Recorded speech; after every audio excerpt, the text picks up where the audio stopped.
get out of here. Oh, In like 30 minutes. Huh? Like 30 minutes. 30 minutes? No, we're gonna do this that quick. Your buddy didn't show up this morning, Tom. He found out he had to work with my wife today, but he had to take I it. wouldn't come. There's breakfast Hey, there. good morning. He wouldn't come either. I wouldn't go. You Yeah, gotta yeah. work for Renee? Oh, yeah. She had a whole list of stuff she wanted to do. He decided he's taking the Tommy to. I wouldn't do it either. She had a whole list of stuff she wanted done for the birthday party tomorrow. Whose birthday party? One of the grandkids? Titus grandbaby. Yep. We actually got 3 this month, so. And your anniversary this month, right? No, Renee's birthday. Renee's birthday. Yeah, I know it's either 18th. Renee's birthday or your anniversary, because you always gone around August the 19th. That's her birthday. That's the only clue. She wants to go to the beach. Is her birthday on the 19th? 18th. 18th. Do you think Wendy's in the building? Good.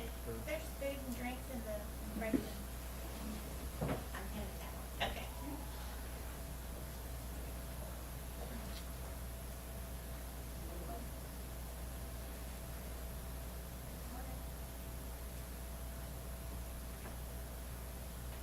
Good morning.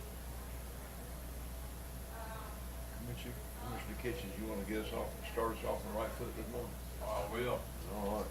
That's not fussing and cussing, right? Huh? Not fussing and No, cussing. no, not getting me in trouble. Somebody gonna open the meeting? Yep. That's gonna do it. Who's?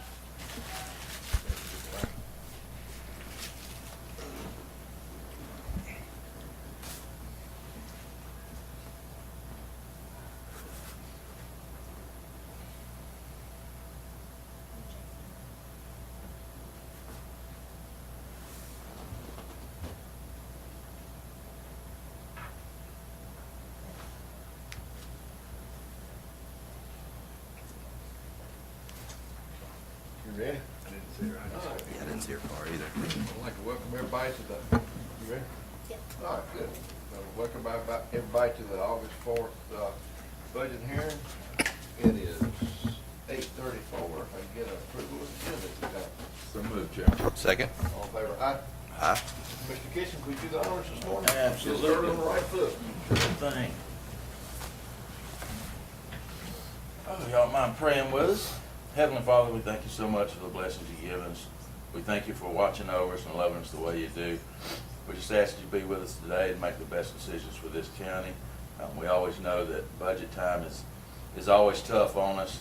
There's so many needs and only so much money, but we just ask you to be with us today and make our decisions the best for this community and things that be pleasing to you. In Jesus' name we pray. Amen. Amen. I pledge allegiance to the flag of the United States of America and to the republic for which it stands, one nation, under God, indivisible, with liberty and justice for all.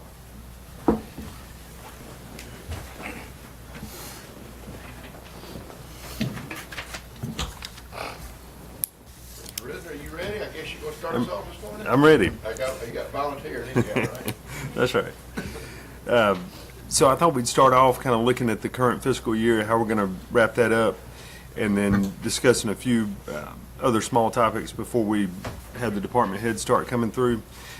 The first thing I wanted to talk to you a little bit about was the current fiscal year and how we're going to wrap up there. So in your packet there, you can study on it later, but there's a projection for the current fiscal year. It shows that we're going to finish again in very strong position.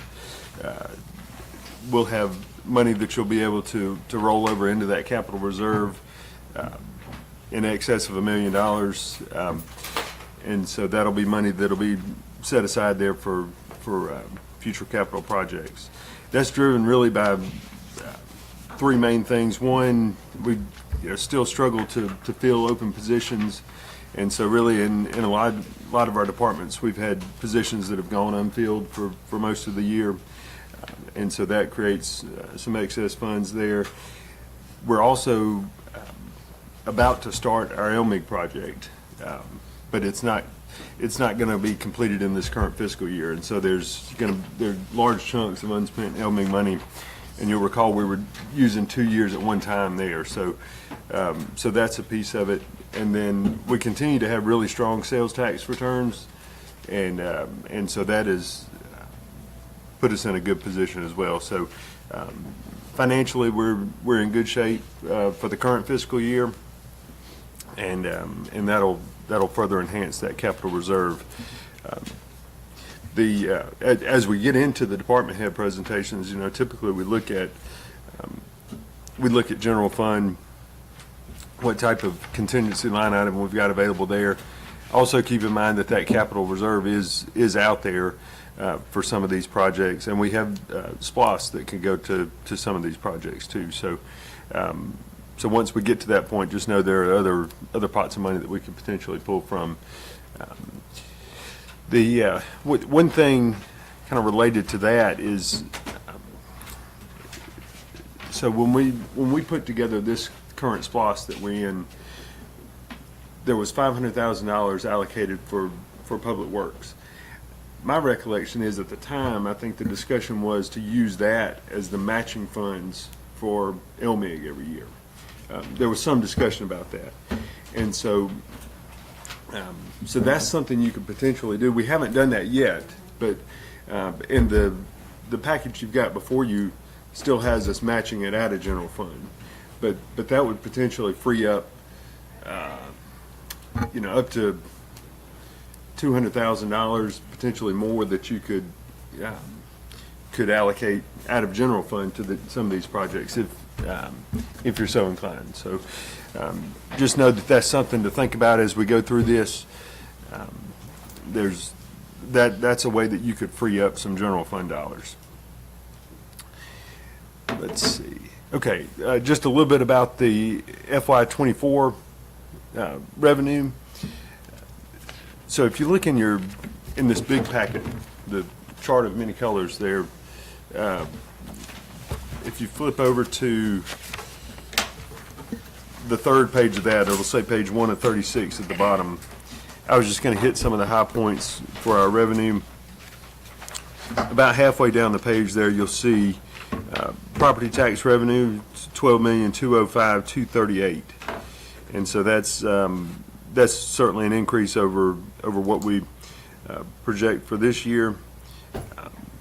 If you come on down a little further, there's TAVT there is $1,745,000. That's a big number. It seems to be leveling out, but that's one of the large revenue drivers you have there. And then the next to last line on the page is local option sales tax, and we continue to just do really well with our sales tax returns, and so you see that reflected in those numbers. The number is lower than what we project for this year. That's dictated by the state. They kind of tell us what we have to put in as a sales tax number. So it's likely that will come in higher than what we have to budget there. Over on, it says 2 of 36, about halfway down the page, you'll see $220,000 there. That's revenue that will come in for the Land and Water Conservation Fund grant at Liberty Park. And then, I thought, after last night, I had a thought we need to put in money for Jake's Woods too, the grant funding for Jake's Woods. Now there's an offset on the expense side of the budget too for that, but sometimes having big numbers, or always having big numbers like that factored in your budget makes the bottom line number look a lot higher. Let's see, if you come over to 3 of 36, a little over halfway down, the golf course numbers there are substantially higher than what we've had in the past. They're not huge numbers, but they are substantially higher than what we've typically experienced there. And then the last thing I was going to point you to on the revenue was on page 4 of 36, not quite halfway down, you'll see some large numbers there, and so this is this is how we account for the LMIG funds that are unspent this year. So they go unspent, they kind of drop into your reserves, and then they come back into the budget as restricted revenue. So you'll see the 1362402 number there. Right above that is 971,290. Those are funds that were previously allocated for capital projects.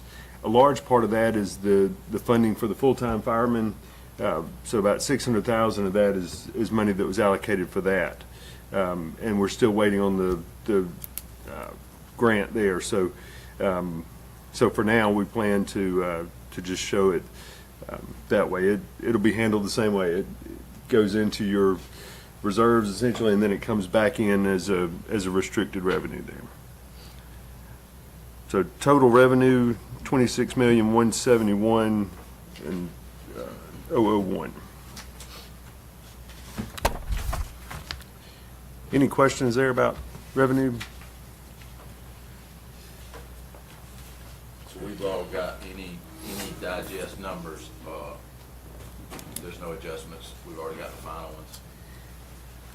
Are there any appeal? I don't know if they have appeals outstanding or. We got the numbers from Brian. Right, for the mill. Mhm.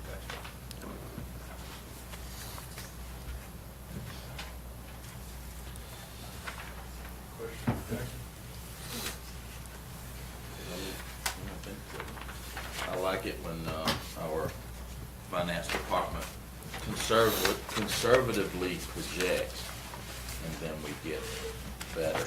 Always better than the other way around.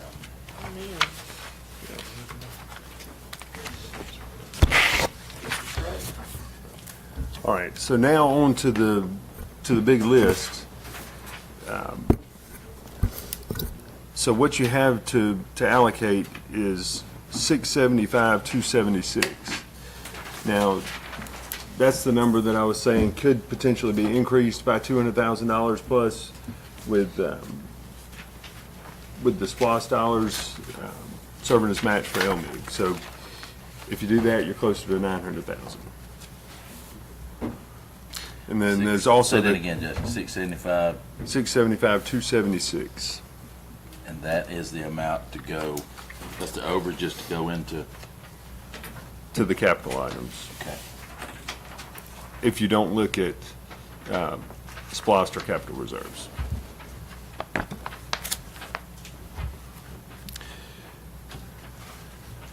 right, so we had 3 departments that just had essentially one item. I volunteered to kind of cover these for them, and they're close by if we need them. And I think Brennan's here. He's got one additional thing he wanted to talk with the board about. But I'm going to go through these others real quick. So IT, there's an enhanced antivirus solution that they're recommending that we go with. It would be a big upgrade over our current AVG software. It's item number 11 on your list. And the cost there is $13,487.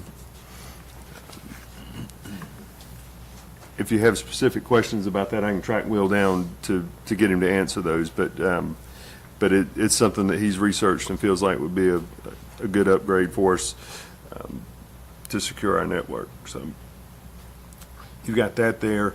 The senior center, let's see, is item number 34 on your list. So Chairman, you and I went last year to an event they held, and I don't think we knew what we were getting into, but it was really nice. Yeah. And they really went all out and had a great time there. And so they want to do something like that on a regional scale, where they invite senior centers from this whole region. And so they've asked for money to have that catered and to rent Butler Hall to do it there.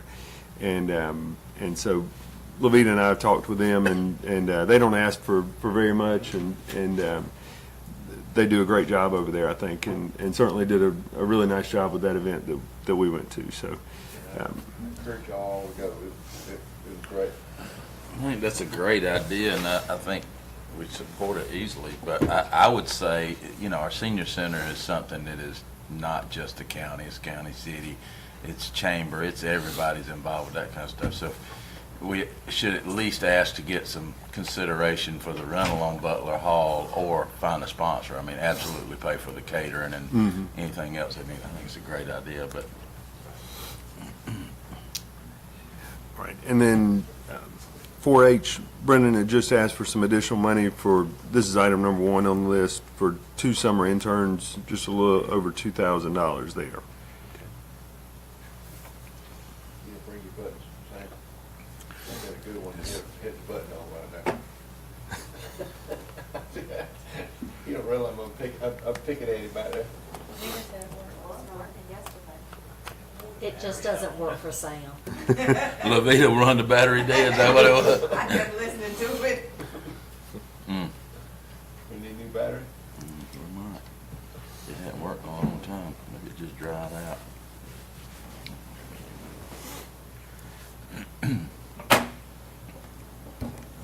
State. Chairman, is it okay if Brendan comes up and talks to you about the other item he had? You know, we had to pick at him in the back. Good morning.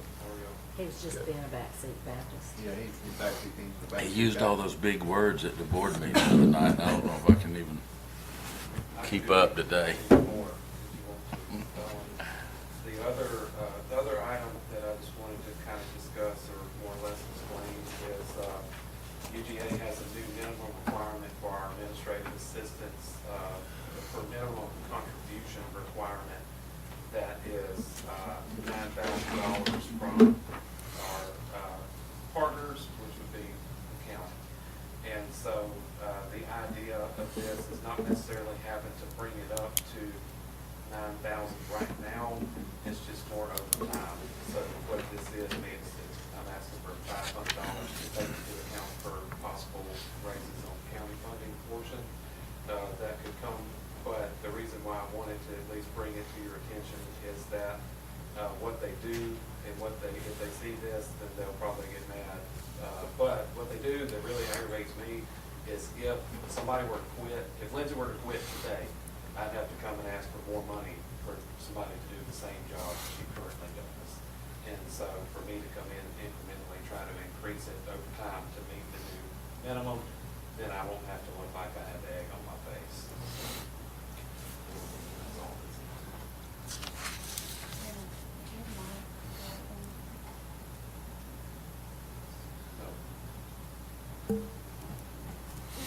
Jim, we hear a lot about workforce development. We might reach out to them as far as this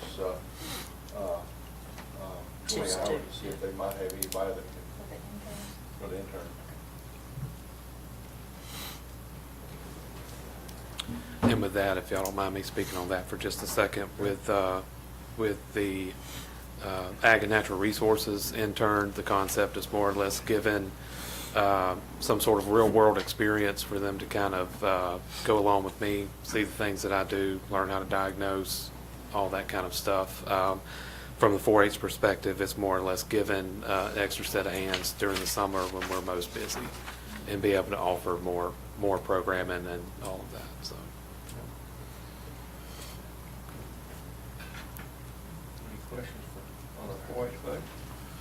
So You're doing a great job. Brendan, that state mandate, will they, do they send you something on that, or they send us something, or they just? They will not send anything. Can I cut my mic off for a second and say something? They won't send it in writing. That's the thing. Because in the event that, let's say for my portion of my salary, if y'all pay an absorbent amount on that, then they wouldn't. It's kind of, they work with you. Anything we'll pay, they don't have to pay, so. Well, they kind of work with you, so if you have one salary that's got a ton on it, then they don't come back and say you need 9 on this or whatever, so. Does the school system have to help with that in any way? That's another avenue. That is another avenue that I'm looking into as well. Their budget. Usually we'll start talking to them on their budget in January. So I'm going to be going to them for that as well, to not hit the same honey hole.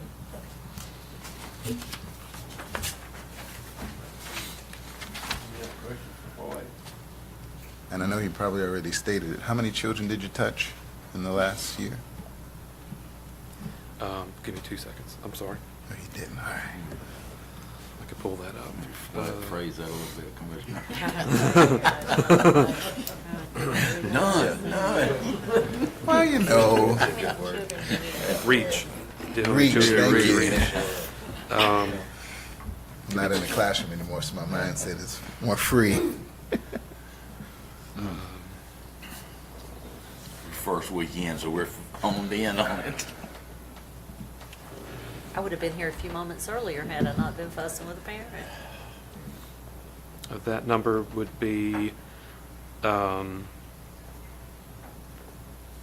I'm sorry, I pulled up the wrong number. I'd have to get back to you. My software's not working like I thought. Gotcha. I remember the last number was a little over 600 and some change, so I know that has grown because you guys have implemented some additional programs and you got more folks working. So Yes, sir. I'm just curious. Yes, sir. All right. Thank you. Thank y'all.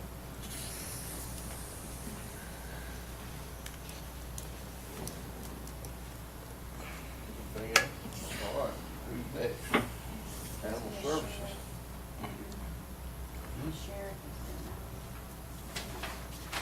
Oh, I'm going down.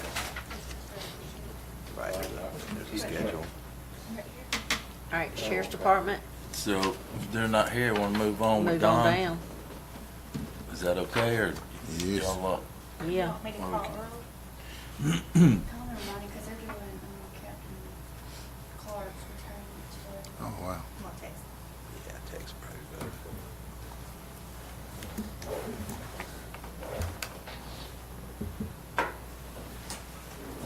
I was going down the list, ain't like this hat. I like that. Call correct. Except it's the Oh, It's there what? it is. Back up, Dawn. Come on up. You're up. Don just about jumped in front of you. Those first responders. Good morning. Morning, sir. Do y'all want to start with the special request, or what do y'all want to? Yeah, just go through those. All right, the only thing we really requested, and I know it's not only, it's actually 5 things, but it's things that we actually needed, was a traffic monitor, traffic sign, something we can go out when we have a road closure or bad weather, we can close the road down and give people plenty of notice without having to put 3 or 4 deputies out there to try to slow them down and so forth. It's actually quicker because it gives them directions and we can keep traffic rolling that way. Speed trailer, we are 15 plus years on an existing speed trailer. It's a trailer, the speed part don't work no more, and the company won't even service it any longer, so we're just going to need to replace it. And then the building improvements for the jail,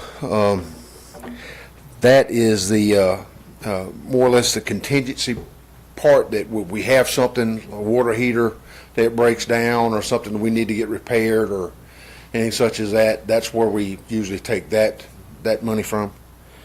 And y'all know our building's in pretty good shape. We keep it clean, we keep it up, but it is getting older. And all of the original kitchen equipment that is in the jail was there when we first opened the doors. And we have a tilt skillet that it's a hope and a prayer if we can get it to work from time to time. And we want to replace it, and we're wanting to replace the oven that we use to prepare the meals for the inmates back there. It's probably 18 years old, and these things are getting costly, more money to fix them than what they're actually worth. There's some other equipment in the kitchen that we would like to replace, but these are a priority for this year, and we'll just get those at a later time. And if we can stagger it, then we're not having to replace everything at one time. And then our video evidence management software. Several years ago, the board was gracious enough to give the sheriff department some money so we can go to body cameras, and that's been useful. It's cut down on citizen complaints. It's it's helped the court process because there's a whole lot of less people wanting to go to court now because when they're produced with the actual evidence, they just go ahead and generally plead out. The problem is we bought this stuff with a great company called WatchGuard, and WatchGuard was eaten up by a larger company called Motorola, and Motorola is changing their software, and we are either going to either have to change with it or start over again. And that's the cost of the new server and software that Motorola is rolling out so we can keep using the same equipment we've already paid for. We don't have a choice, it sounds like. No, sir, we don't have a choice. We're still in the process of negotiating with them about what it's going to cost us. We have to purchase new software, new server, and a yearly license fee that we didn't have to pay for before. And it kind of upset the sheriff, and he decided that we were going to look for different options. And all those options are 10 times the amount of money from start because we can't use this software with other types of equipment. So we're kind of a rock and a hard place. But we are still negotiating with them because of the fact that we bought this equipment from them, even though it was another company at the time in good faith. We can't every 2 or 3 years roll out this amount of money for whatever increases they deem necessary to keep the product working. Just out of curiosity, what does the state use? Because that seems like that system will probably be more robust and have a longer lifespan. No, sir, it's about half and half. Most use the old WatchGuard equipment, which is now Motorola, and some use Axion. We had the option to begin with Axion. The problem was that WatchGuard was the only company that would let us keep that data in-house. Purchase the server, we manage it and everything else. Axion wanted us to use their cloud, which is about $120,000 a year just for the storage fee. And so it was just a cheaper option for us to manage it with WatchGuard and the equipment we have here. Just out of curiosity, is that something that if we had a tech person that understood it, could make sure that we could securely store our own? We already do that. So We do it now. We do it ourselves with our tech people already through WatchGuard and the server and the software that we have now. But they're going to change that, and they're no longer going to service that information, that server, or that license fee. And so we've been doing that. So that's not an additional cost that's going to be involved. This is just to purchase the products that we have to keep going. right, so our IT person could not service the server? They have their own. Right, I understand that. I was just curious because, Yeah, it's a secure service. yeah, I understand, but at the same token, it's technology, so we're paying for another service. It's kind of like Windows phasing out, right? So we have to either migrate or we have to keep that old system, right? No, sir, it's the problem. The issue is not necessarily the server. The issue is the software, which we won't have unless we purchase the new software from them that will keep these cameras rolling, downloading into our server, and so forth. That's the only issue.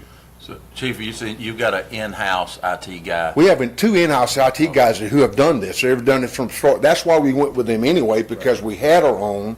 We didn't require WatchGuard or Axion to upload it to the cloud, and they manage it. Right. We managed it in-house, and we would like to continue to do that because it's just cheaper.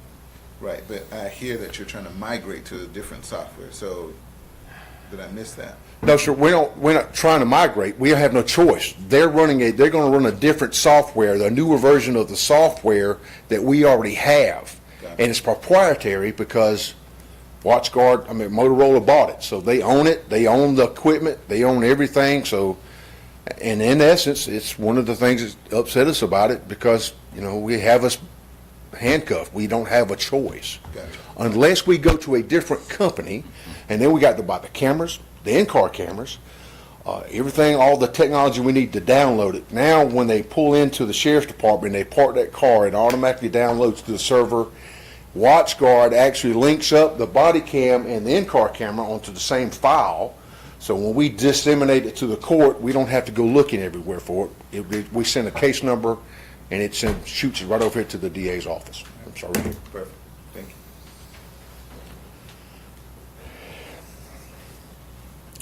And that's pretty much for all the special requests. The 33,100, which is the operating expense for the sheriff's office,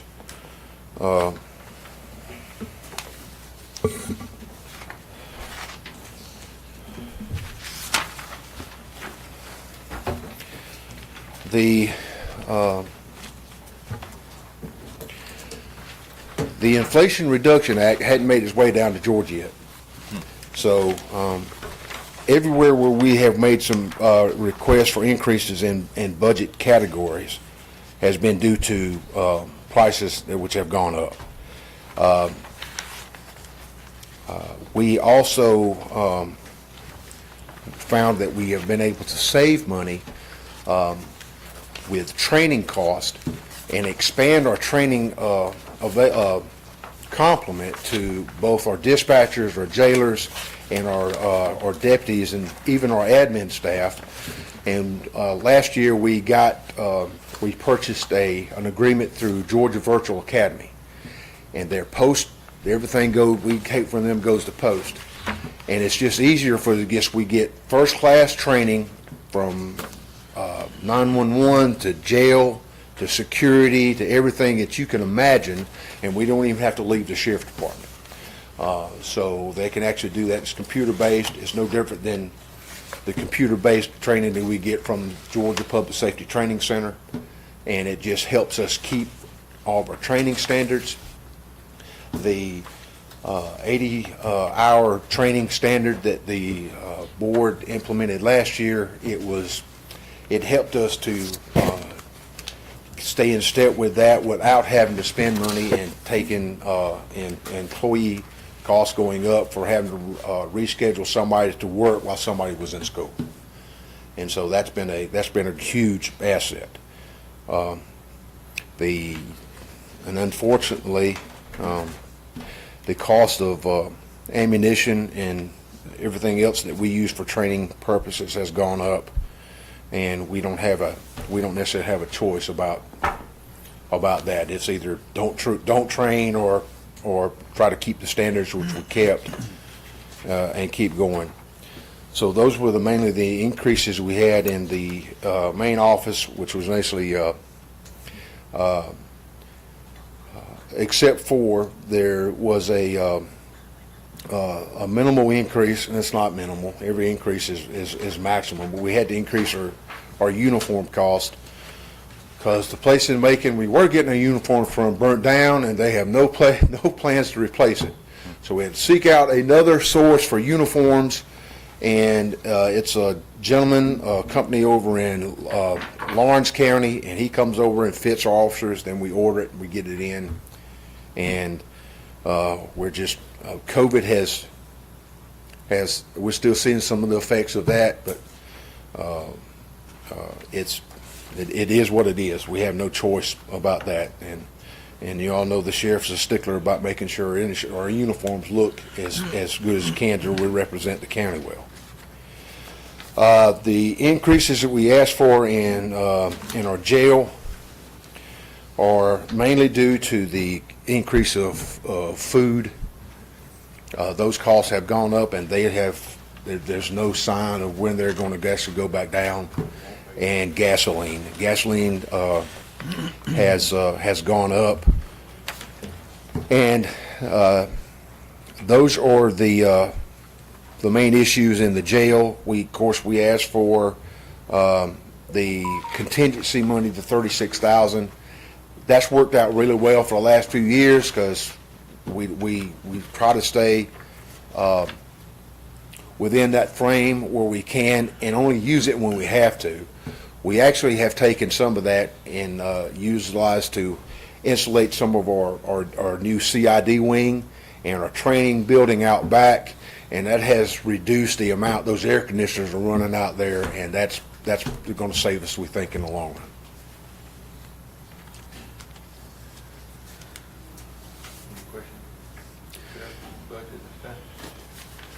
Other than those items, the only increases we asked for, or not necessarily we're asking for, those are in our 911. We, of course, everybody knows we went to a CAD system, and that had some maintenance fees that went along with those things, and those, we're paying those bills now incrementally over the next few years. One question, Earl. Yeah. On your special request, the traffic signs, that's just one sign? Just one large one that we can use and take out if we have, it was, if y'all remember, a couple years ago, we had a bad snowstorm, and there was a bunch of roads closed, bridges out, and so forth. It would have been nice at that point to put this thing out to let them know. We had to leave deputies out there all the time to turn folks around because just didn't know they couldn't get through. And those are, and then with, of course, football games and recreation complexes and so forth, it would just be nice to be able to give drivers fair warning of impending dangers that may run across. I can see in the future where a second sign would be needed on each end of an incident. That way you don't have to have so many personnel. But Yeah, we want to, we're not trying to be, they're pretty, 15,000 for Right, one they is are. pretty much, but it's the same brand that DOT uses on the interstate, so. Is that the trailer pop-up Yep. programmable? Programmable, you can arrows this way. Solar panel on it and it runs, and then at night generator Yes, sir. backup. So, quick question on the fuel. You know, it's almost a $75,000 increase, which is,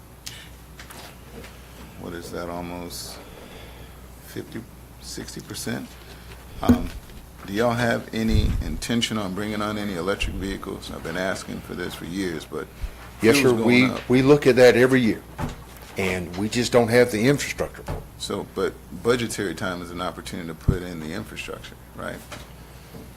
It is, but in recent months, there've been issues that matter of fact, Ford just lost a lot of money on their electric vehicles. They're not producing as many as anymore, and are limited to the type of vehicles that we could use to do the normal things that we do, like transporting prisoners and answering calls. It's not going to get to the point where we can't not answer a call because we're waiting for a vehicle to charge. It's the amount of range that those vehicles have for over a given time frame. Do you know the range on a Tesla with two I- battery packs? I don't. Yeah, I don't. upwards of 380 to 400 miles. Yes, sir, that is, but we have, because of operational success that we've had in the future with take-home cars, it's easier for when we have to call deputies out to get in their patrol vehicle and come to the scene of where we're at. I don't know that and it's not as bad as I'm letting it on, but we have turnaround. Are we going to put charging stations at these employees' cars to keep those charged up? And then who pays for that? It's just a lot of questions that I'd be willing to listen to and see what works out best for us in the future, but it's just, we're just not there yet. Yeah, but we keep spending money on fuel and high-cost maintenance on the particular cars that we have. And we have some great police departments across the nation, including New York, who probably has way more challenges than we have, and they're able to implement electric vehicles. I don't know what Atlanta's doing because I haven't done research. I just got back from California. Fleet services that are out there, but fuel is not going to get cheaper, and we don't have a plan because it's not our intention to be fuel efficient. I understand that. So I'm going to move on to the next one. Regular employees, it's a $250,000 increase, which is almost a 25% increase in salary. Tell me why the sheriff department gets a 25% increase when regular county employees don't normally get that much. Well, y'all installed a 10% pay increase for 10%. employees. And for the most part, 80% of our employees have met that standard. 10%, not 25%. That's what I'm asking about, 25%.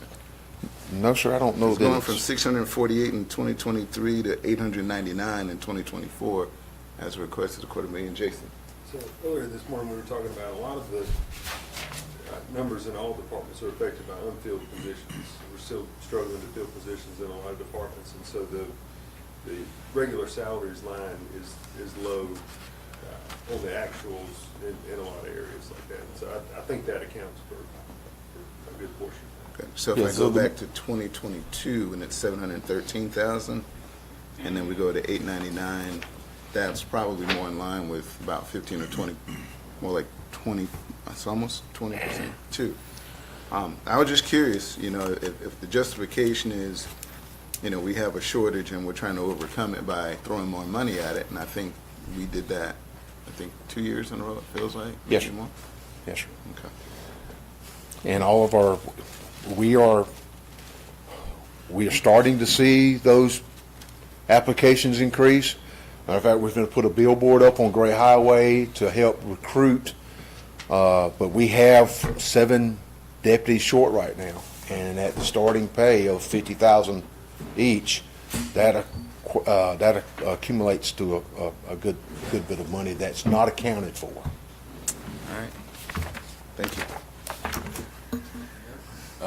I had that on my list, I didn't want to discuss it with the sheriff's department, but as a generic discussion countywide on the 10% increases in educational stuff, training stuff that we're talking about, just countywide, not just for sheriff's department. If I could, though, that has been the biggest assistance we had in recruiting individuals. It has been helpful more so than you can imagine. And I think, but countywide, I think we got to look at it and make sure that the intent of it was not to circumvent the annual merit and cost of living raises that we have agreed to every year to do. And I think so the intent was that whatever job title you had and job description you had, as long as it was in that field. And we talked about it a little bit with the water department at one time. If we had a water operator 1, 2, and 3, going from a 3 to a 1 is one thing, but if it was a pump repair technician, you know, and that was his job, is to repair pumps in the wells, sending him to a level 1, 2, and 3 water treatment operator, if that's not his job description or part of his job, you know, just to get an extra.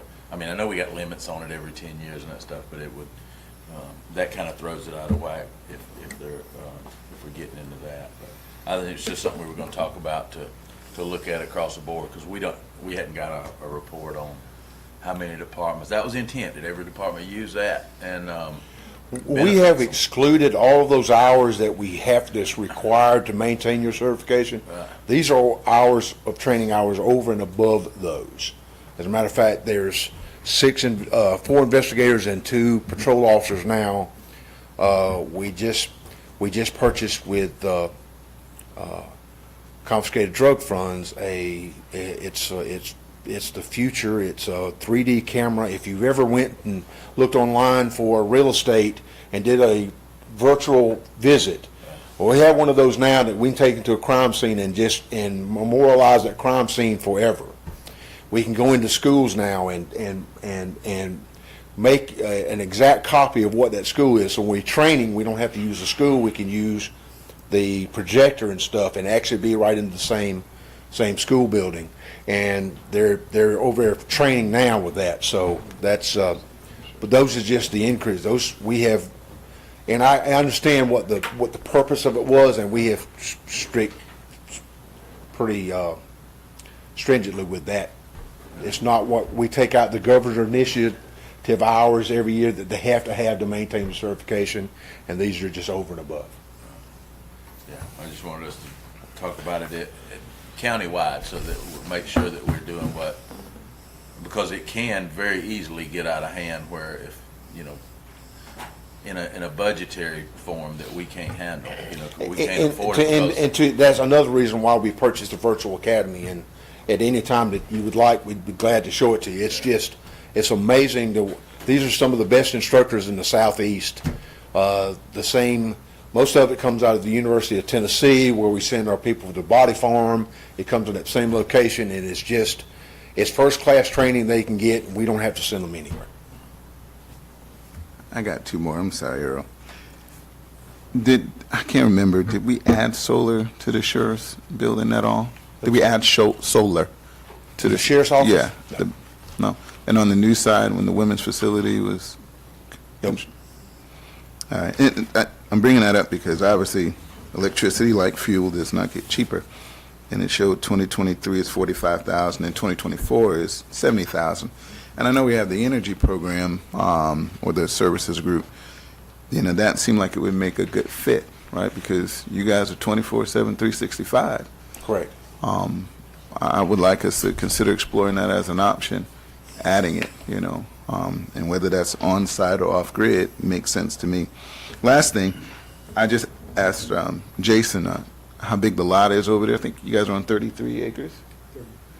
Have we thought about any creative strategies for doing some farm-to-table concepts where we actually grow some of that food that you guys are using out there? Because we got $120,000 food cost increase.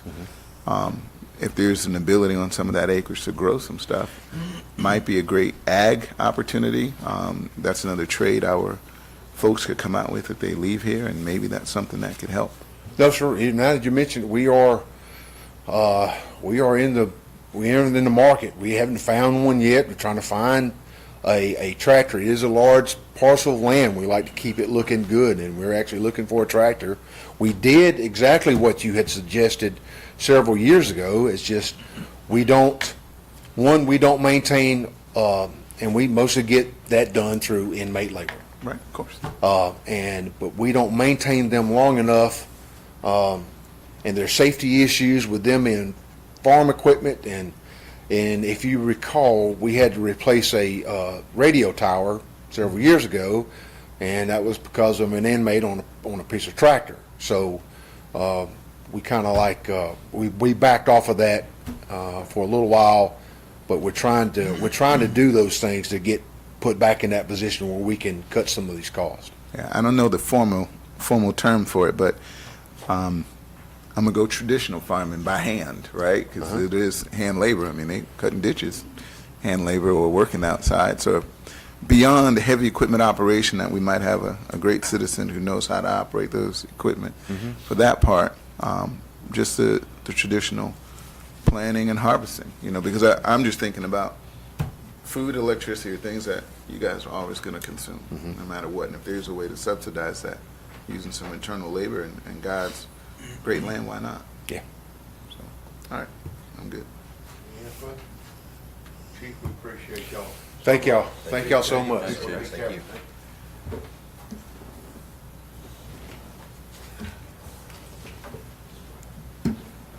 All right, I think you next up. Yes, We're sir. ready.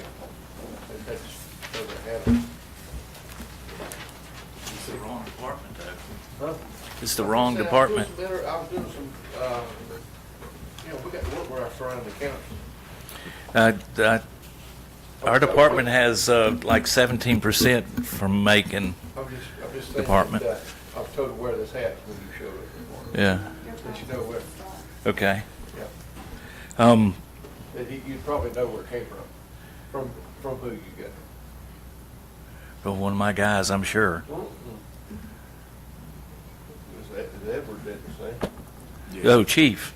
Okay, I got you. He's a nice fella, isn't he? Yeah, he said pick at you on the side. Yeah, he's a great guy. Uh, I've got to say, and I've got plenty of time, I know I do, but you guys over the last 15 years have given this board and have given us exactly what we need in tools and personnel and that much more. Our department is solid as far as our structures and stuff like that. The small maintenance things need to be done, and the only thing that I've got on the list for this year is replace the roof on Station 6 at $22,000 and new paint for Station 3 in Juliet.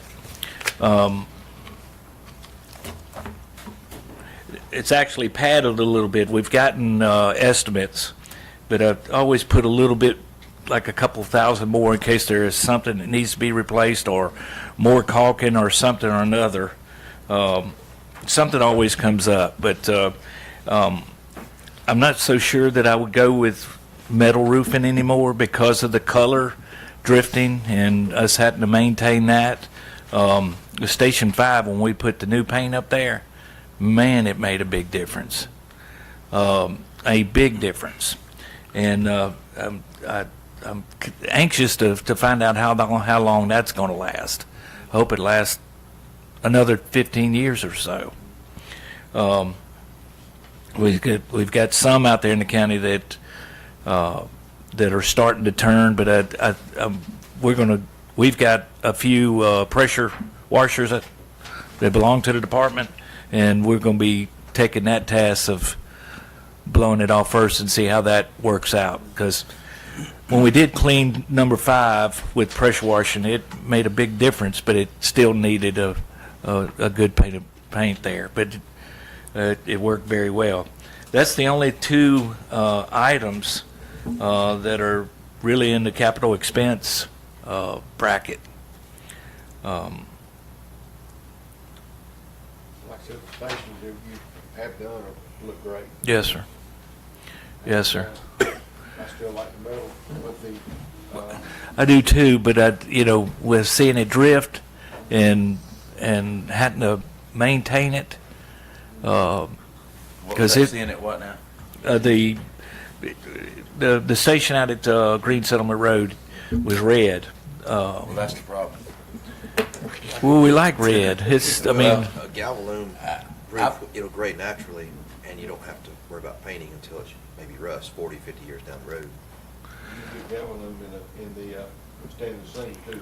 That's right. can you? Yes. I mean, look at it, because the shingles, I'll be honest with you, 30-year shingles not gonna make 30 years. No, and you gotta worry about hail damage. Yeah. when they're destroyed. Well, that's what we put the price in for metal, because we knew that the shingles were going to be $2,000 or $3,000 less than that. So that's the reason why we padded that in a couple thousand. So if we look at a good solid metal, then I just worried about people looking at it and it's a big sty, because it really didn't look good out there for 5 for a little bit. But it looks great now. So if y'all have got any questions. No, I just think it's the metal was known 5 or 6 years ago that the light colors, the reds, the tans, and the light grays fade. The UV just messes with them pretty bad. Yeah. I got a dark bronze metal roof put on 14 years ago, and it ain't Still changed good? a bit, yeah. Well, it's strange because my mom and dad's is red, and it's been on there for 20, Well, if you 40 years buy ago. it in a baked enamel, Right. baked That's what dome, I'm saying. it's it's a You got difference. your quality It's different. differences. I've been getting the light gray, Yeah. and on replacement, I quit using shingles, because I just can't get no life out of it. I've gone to it's a little more money up front, and I get more life out of it. Is that gray colored like the house that's next door to me on my house? Is it almost looks like a aluminum color? If you go down over the way, you can see the ones up. I got you. Okay. I know which ones you got out there. I want to say something real quick, especially for Commissioner Martin. Since the 1st of February, we've put on 11 new people. It takes a couple months to do a background and license check and a thorough criminal and also people that they put down for as a reference. We kind of chase those a little bit, make sure we get the right people in. But we have processed 11 since February 1, and have actually, we've got in the hopper 3 or 4 more that are ongoing right now. We're gaining. I don't know if we'll ever be what we were 15 years ago, but we're gaining. And we've had more people here lately asking about volunteering and even maybe working part-time. I think that our part-time help is paramount. It'll save us money in the long run, especially on benefits. But But I've got my fingers crossed for this full-time deal. We know it's there, but I hope we can save the taxpayers a lot more money once we get that grant, if we get the grant. They're starting to putting them out a little bit at a time right now as far as awarding. So I don't know if we're just on a mailing list or what, but they keep sending us things that keep our hope alive. I know Levita's getting a bunch of emails. I'm getting some emails, and I know Jay is too. So I just thank y'all for the last 15 years of the equipment and personnel and all the little things. The little things have added up. You talk about volunteers. Oh, yeah. Surrounding counties, like, talking with Chief Edwards, he said they're 75 short. Yeah. In Bibb County. We're not going to be short. We get our full-time people. I'm He said that he wondered how well we kept the volunteers we had. Yeah. I said, well, you're just going to have to move to Jones County. No, I ain't Yeah. going to stay in Bibb County. Monroe, but, you know. Yeah, Chief Edwards is looking into a program now with the school system. And I've got my eye on that. It's the Hutchins, Career Center. yeah, and We can do it at the high school also. I've seeing already that, talked to them. I think that'd be one of the best things that could ever happen. And they can also provide the training that Deanna used to do. Right. If they've got the EMR. kids. Oh, yeah. If the kids are, you gotta have the kids first, so, but yes, they are capable of doing those. Yes. I agree. Don, can I ask you a question? Yes, ma'am. What was done on, special project list on fiscal year 2022 on Station 6? What did you have done there? We didn't get it done. It's still, it was the roofing. Okay. We never got to it. Because we got something that, I don't know if you did it spray and wash because it was completed. There's something that was done on Station 6. Did you get it? Is that when we did the floors? We went around, or was that 2 years We ago? we had some of Maintenance or recreation? Burt's Parks came in and shined all the floors at the voting centers. Yeah, that was good. Other than fixing a leak Maybe that's. on the backside of the old part of the station. Okay, maybe that's what it was. Yeah. Station number 6 roof, and it was I completed. sneezed in my It was in hand. fiscal year But I turned that 2022 on. capital project. We had a severe leak back there in the back. Yeah, it's one of them hidden ones. Okay. Yeah. Yes, sir. We appreciate it. We appreciate y'all more than you know. I want to remind everybody tomorrow night. Please come tomorrow night. 5 o'clock. Here, I'm on the way to North Carolina. Okay. Cycling team. I got you. Yeah, sorry. You're welcome to come. Are you Well- all right? I'm Oh, going yes. to see Jason No, Aldean, come back North sorry. Carolina. You are? That's right. Hey, don't try that. Where's that, Atlanta? Yeah. Please come. We'll see you tomorrow night. Good food. Jay? Good food. Debbie?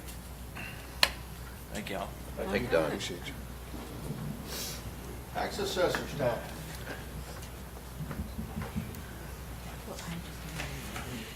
Morning, Commissioners. Savannah. How are you? Good, you?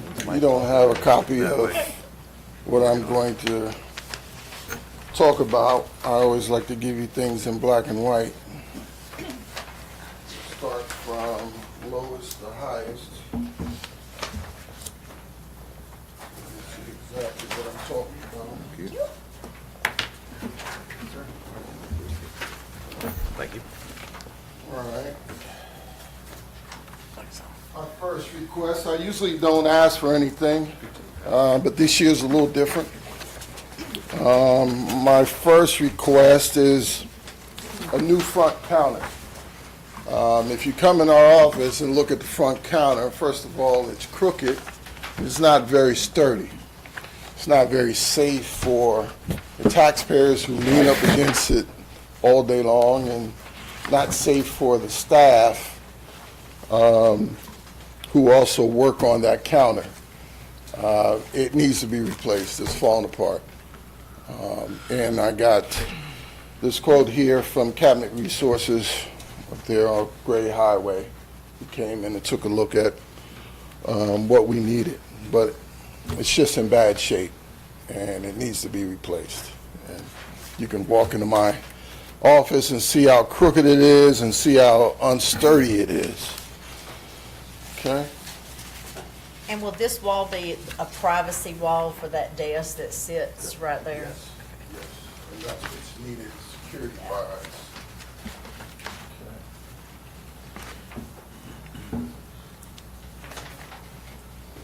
All right. My second request is new furniture for the office. Furniture in the office is 25 years old, and what I was told, it was bought used 25 years ago. So obviously, it's been falling apart and needs to be replaced. I also need the office reconfigured a little bit because I'm still one employee short, and in the next budget cycle, I'm going to ask for another trainee because the county has grown so much in 20 years. In 20 years, the staff size has been the same, and you know how much the county has grown in 20 years. So the office furniture, this is the same quote from people who did the tax commissioner's furniture in his office. So they came out, did measurements, and gave us a very, I think, reasonable quote in the office. But it's much needed. It really is. 25-year-old furniture that was bought used. Okay. My last request, well, I won't say last one, but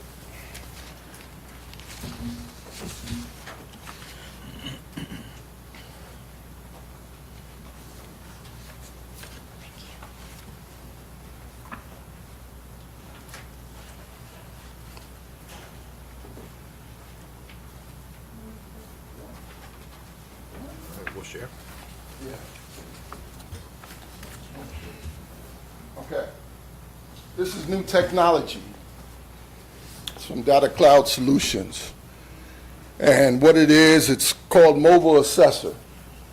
It's a tablet that our appraisers can take in the field and do real-time changes while they're in the field. It will save time, paper, money, and it will basically pay for itself. It's technology that, you know, is needed in assessors' offices going forward. There are probably, as you know, 159 counties in the state. There are probably 60 to 70 counties that have this technology.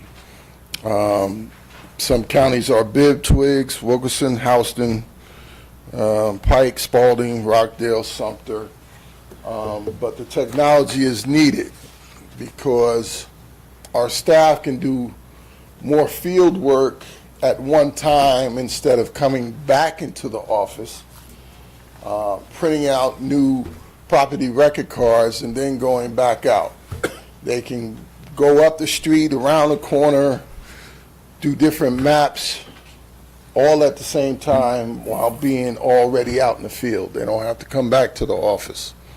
And like I said, you see the initial one-time payment up front, and then it's about $6,400 a year. But it's something that in our field, you know, new technology comes out often, and this will help us tremendously become more accurate. We're very accurate as it is, but this will help and will speed up production of the work being done out in the field. Because as you know, we're in the field almost every day. And certain times during the year, it's more busy than others. So, that's my request. I also had another request I sent to Jason, to increase my travel budget from 15 to 25,000, because I'm gonna have more training that needs to be done this year, because I have to send current appraisers to other classes to get more skill sets. With our retirements that we had, I plan on bringing on a trainee sometime in that next budget cycle, which is, they're going to have to go to training also. Is that in the request here? No, that's not a request. Okay. No, no.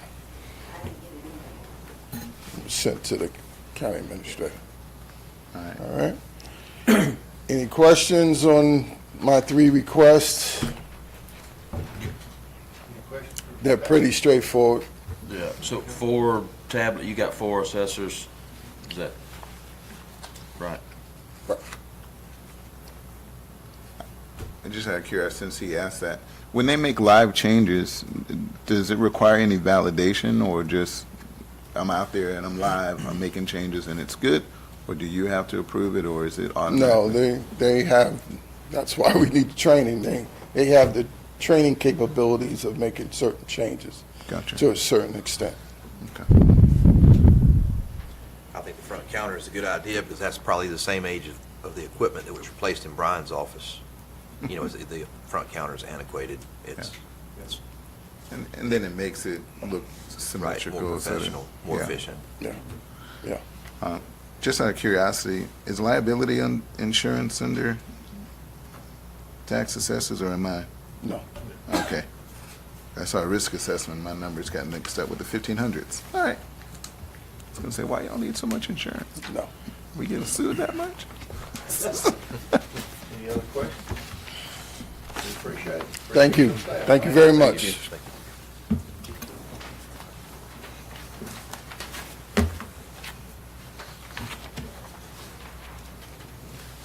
Parks and Rec. All right. First, I just kind of want to echo what Don said about, the support that we've gotten, whether it's through personnel or projects or equipment or anything like that. Without the support that we've gotten, we couldn't be where we're at right now. I think we're really at a good place at the golf course and with Parks and Recreation.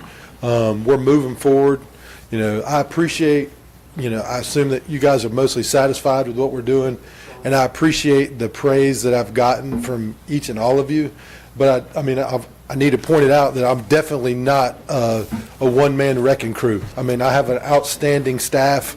We have some people that we've put into some great positions, and they're all doing great work, from my middle management level employees all the way down to, my grass cutters and trash picker-uppers and bathroom cleaners, and I'm real proud of them. I'm asking for several things today, but I do have some staffing needs that I'm putting at the top, because I think that people is what matters the most. It doesn't matter what kind of money you allocate for facilities or equipment or projects or programs. If you don't have the right people overseeing those things, it's not going to matter. So I think it's important that we, take care of our people responsible for those different areas and programs first. The first thing I kind of wanted to bring up was to restructure my administrative assistant position and potentially change it to operations manager. Just to give you kind of an idea of how we're set up and why that position is so important. Basically, there's 4 main areas that I oversee. The administrative side of Parks and Recreation, the facilities side of Parks and Recreation, the administrative side of the golf course, and the facilities side of the golf course. And each of those areas I have a hand in at all times. Well, the problem is each of those areas need really more than my hand in it at all times. So there's other kind of mid-level managers that oversee those areas and kind of help out. And I have a person that basically handles the outside portion, my assistant director of Parks and Rec. When there's a toilet seat broken, he handles it. When there's a pipe broke, this, that, whatever. I have an assistant director of Parks and Rec that handles that. And then I have Kevin at the golf course, who's the golf course superintendent. He kind of oversees the outside staff of the golf course and making sure that's getting maintained properly. And then for the administrative side, I have myself and an administrative assistant. At minimum, she's doing the job of two administrators. It's a full-time job to be administrative assistant of the golf course and the Parks and Rec side. So at minimum, she's doing that. But she's really doing many of the same things and sometimes more than my other mid-level positions, but she's paid considerably less. She schedules all the cart staff, she schedules the pro shop staff, she fields calls, not only 8 to 5. To my knowledge, we're the only department that our main line is a cell phone. Well, she carries that phone home with her on the weekends, nights and weekends, and when it rings, she answers it. And she puts out a lot of fires before they become fires. And she really, in my opinion, just deserves to be closer to the level of those other people that are in those mid-manager type positions that are doing, like I said, overseeing staff. She's involved in all critical conversations and just really important to our operation. So what I'd really like to do is, get her more in line with the others. It won't be as much as the others. That's not what I'm requesting, but to get her closer. The gap is just too big right now. And I have some other employees that are, that I could say they're making a little under, what I'd like for them to make, but the gap for where she's at and where she should be and the work that she does is here. So I want to try to get her closer to that. The next request is overtime.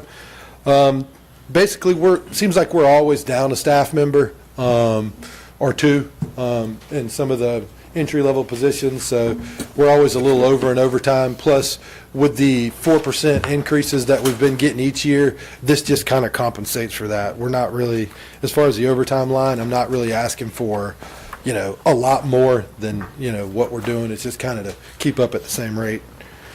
And then additional part-time wages. One of the things that we need to address with the new park at Matty Wells is we either need to have a bathroom built there or we need to open up Matty Wells all the time so that people that use that playground can have bathroom access. Every single one of our playgrounds in the county has bathroom access right now, except for Matty Wells.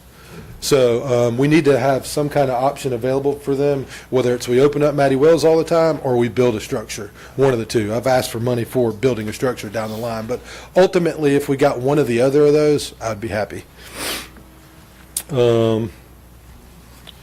Bathroom shed and building at Liberty Park. As you know, we're building we're expanding Liberty Park by a lot. We're going to really need, it's really going to end up being about like a 49.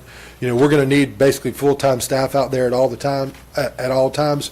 Right now, we have to load mowers and blowers and weed eaters and stuff like that up every time we go out there. So what we want to do is build a shed that we can keep a zero turn in there, a side-by-side, which is one of the things that we're also requesting for that park, the side-by-side that you see on there, so they can do trash, weed eat around the place, whatever. That park is really a destination right now, and it needs to have some type of shop. We also are going to need additional bathrooms that I'm suggesting that we also put in that shop that would be available to the public and would be centrally located right in between the expansion side and the current side. Zero turn mower, I mentioned that, that's all part of the Liberty Park expansion. Basically, we're just trying to set up a base there that has everything they need to maintain Liberty Park. We can't continue to add new facilities without adding the proper maintenance and equipment and staffing that we're going to need. You guys already approved an additional staff member a couple months ago that is going to meet our staffing need, hopefully. But, we need the equipment to match it. On to the golf course now. We're requesting a greens roller. I mean, the golf course, we're getting all kind of positive feedback. To me, it's at an all-time high, at least since I've been here. But a lot of people have told me it's the best it's ever looked and this, that, or the other. And we've hired, some good staff members. A guy by the name of Al Green, I'll give him a shout because he deserves it. You know, he's a guy that just loves the course. He's retired, but he comes out there and pours his heart and soul into it. And, you know, one of the things he really likes to do is roll the greens, but our greens roller is currently out. That makes a big difference in our course, and we're hoping to get that replaced. And then a 3-point hitch, leaf, and debris blower. That's used in the wintertime when the fairways are covered in leaves. You put that on the back of a tractor, and you can blow everything off so the golfers can see where they need to hit their ball. Bathroom and pavilion I touched on for Matty Wells. Just to reiterate that, like, you know, we definitely want a pavilion as well, regardless of the bathroom. All of our playgrounds also have a pavilion close by. I think that could be a great place. That the playground that's going to be there is going to be outstanding, and people are going to want to rent that for birthday parties and that sort of thing, just like they do at Liberty Park and just like they do at 18. So I believe Matty Wells needs a pavilion as well, so we can accommodate those types of events. I'm also, while we're on playgrounds, I'll go ahead and say that we're going to be requesting playgrounds.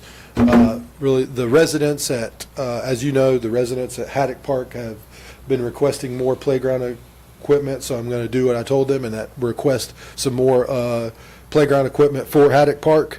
And then in addition to that, I want to request some new playground equipment for the Government Center. We already have some great things in place at the Government Center with the walking track and with the dog park. I mean, really, we're missing a playground that needs to be here. So when people are going around for a walk, they can put their kids on the playground, keep an eye on them. And I just think that that would be a great way to take this park to the next level. Bathroom at Highway 18. For any of you that have had kids at, that have played at Highway 18, sorry, I'm jumping all around. But just kind of going with how it flows. But the bathroom at 18 Park, the upper fields, if you have a game on fields 1 through 4, which is the newer section, and you got to go to the bathroom, by the time you get back, you missed about half the game. So we're talking about putting a little bathroom in, something similar to what's at Liberty Park or what's out here at the Government Center track. Just so if you had to take a kid to a bathroom real quick, you could do it. And Little League actually requires you now, now that we're playing Little League, if you have a player on your team that has to use the bathroom, it's required that you take a coach with that. Even if it's a 12-year-old boy, you know, you got to send a coach right in the middle of a game all the way up to the concession stand to use the bathroom, and the coach has to go with them. So this would make that a little bit easier and be a little bit more convenient for you know, because a lot of people have multiple kids, and your 9-year-old's out there playing, and your 4-year-old's got to go to the bathroom. Well, guess what? You just missed your 9-year-old's home run because you were at the bathroom with your 4-year-old, you know, for a 30-minute trip. So this would help with that. I know Jason's a big fan of it. I mean, I remember every day after he went and watched one of his kids play, he would complain about that. So that would be his number one thing on our list, I'm sure. So just out of curiosity right there, little bathroom, it still has to be ADA compliant, right? So it's not a little bathroom, it's a regular size bathroom? Yeah, but we would want, basically, it would just be one stall too, like unisex, and we would want to do the minimum that met standards. We don't want to, you know, make it the Taj Mahal or anything like that. Just something to where you can go use the bathroom and, you know, not be gone for 30 minutes. Let's see here. Rebuild concession stand, score tower, and this is not, you know, these aren't the things I like to ask for, but still there's routine maintenance that needs to be done. Those roofs, especially the concession stand roof, we put as many Band-Aids on it as we can. Building maintenance, thankfully, has been out there and helped us over and over again, but, you know, this is something that Donald has told me that we've really needed a new roof for the last 5 years. Yeah, so 7 years. Where's this at? Which facility is this? This is at the lower 18, old 18. Old 18 Yep. part. And then the score towers roofs are equally as bad as the concession stand roof. Fencing at Matty Wells Inclusive Playground. I mean, the way Matty Wells Playground's going to work is it's basically going to be right on top of the parking lot. So we're going to have to put a fence around it, similar to what we have at the Inclusive Playground at 18. So that's no ifs, ands, or buts about it. And we also are going to need paved parking at both inclusive playgrounds. This is at Matty Wells and Liberty Park. You know, to make it inclusive, you have to have those spots, so we're going to have to put those in. Real quick with your fence. Yep. Get with I'll get you a number to call. George Farmer's got a deal that they pick the, fence around inclusive playground, my understanding, on 18th. And the young lady handles that, possibly you get some funding from them. Oh, that'd be great. So I'll give you a number on that. That'd be great. Last but not least, additional funds for Liberty Park expansion. I know this is a big number, but it's things that we absolutely need that wasn't included in the original budgeting of the project. I know at one point it was talked about that we could, potentially do the fence ourselves. And I think that was right after maybe we put in the fence at the dog park. But that dog park fence and the fence that you're going to have to do at Liberty Park is completely different. They started with new fence on level ground for a small area, whereas at Liberty Park, the grade of that facility is absolutely crazy. And then we're going to try to yank out fence and then re-put up and reuse fence by people that aren't fencing experts. We have some people that are somewhat skilled at that type of thing, but we don't have a whole fencing crew, and that's going to be a tough project for someone that even does fencing for a living. So I think we might be biting off a little bit more than we can chew trying to put up that fence ourselves. The sidewalks are probably going to cost an additional $30,000 than what we originally thought, and then there was no money included in the original budget for grassing. Which I think Sean and his crew said they can do the grassing, but we'll have to get the seed and fertilizer and that sort of thing. So, So the concrete just was above the budgeted amount? yes. I think from what I understand, we were going to do it ourselves potentially. Yeah, the concrete, the amount that was put in was just the material and the We were the gonna plan. grade it and somebody Yeah. else was just gonna pull the, I think we were going to do the forms and that kind of thing. Some years back, my understanding, and this is probably before my time, I think it was before my time, they would just do a section at a time. And so we would just buy the concrete, and the Parks and Rec guys would go out and form up, 30 or 40 or 50 feet or whatever it was, and they would pour that. And so the scale was much smaller then, and so I think when this was all initially being put together, there was a thought that maybe that could be done in-house again, just by the materials. In hindsight, I think, we're way low on that amount, and it would be much easier just to allocate additional funds and have someone else do it. Might check with the sheriff, because from time to time he gets some real good concrete. Mhm. Yeah, that'd be good. Yeah. I caught their family reunion tag there. Yeah. That's pretty regular, so you might have the help in-house at the sheriff's department right now. Okay. Just a thought, I mean, my memory's going, I just thought we had that in there. There was a budget at one time that had, maybe I'm missing it. Well, anybody else have any questions? I know some of these items are really expensive and some of them aren't exactly, something that is great and going to get people excited, but especially on the Liberty Park side, there's things that we need. We're going to need another mower. We're going to need a side-by-side utility cart. We want to keep it in the shed that we're requesting to build. It would stay there, and a zero-turn mower. But we also need that side-by-side cart for maintenance at Jake's Woods and for maintenance at the mountain bike track. So it would get used for 3 different facilities. So.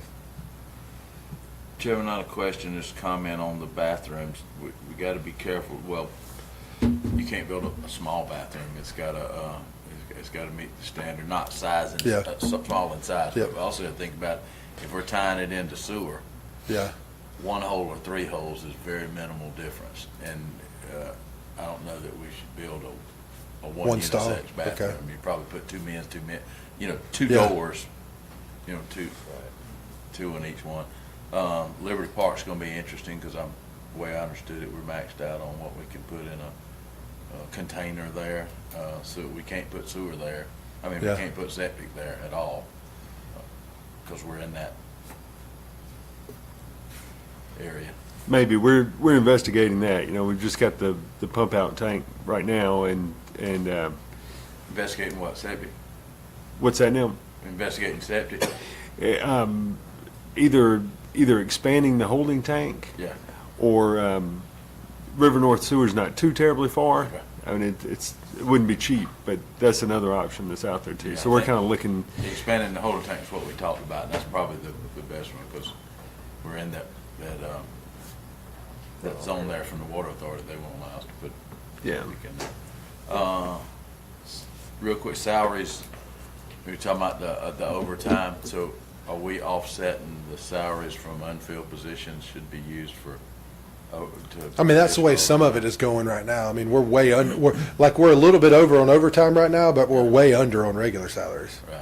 So- That's what I would expect. If Yeah. we got 2 open positions Yeah. we're not filling, we're Mhm. taking those salaries to account the overtime to make up for the job that didn't get done. Yeah.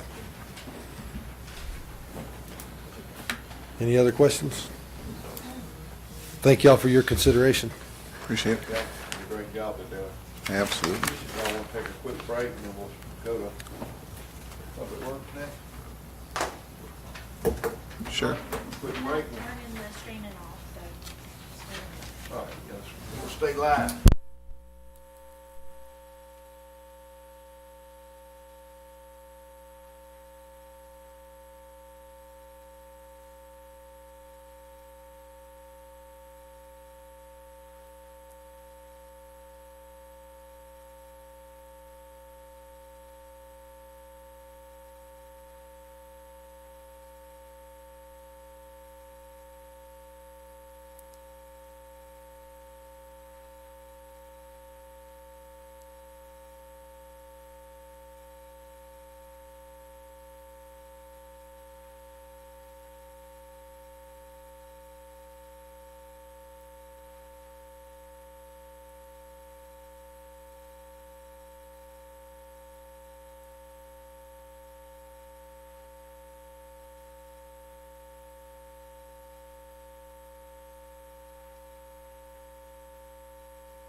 lobster short.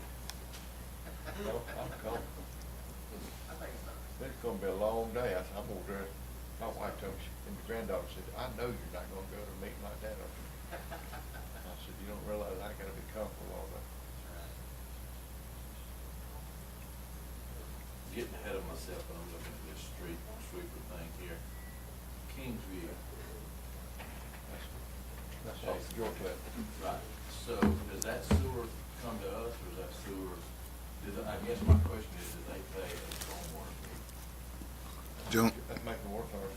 Kingsview, do they pay a stormwater fee? I don't know because I haven't seen a water bill in a while. No, I'm just.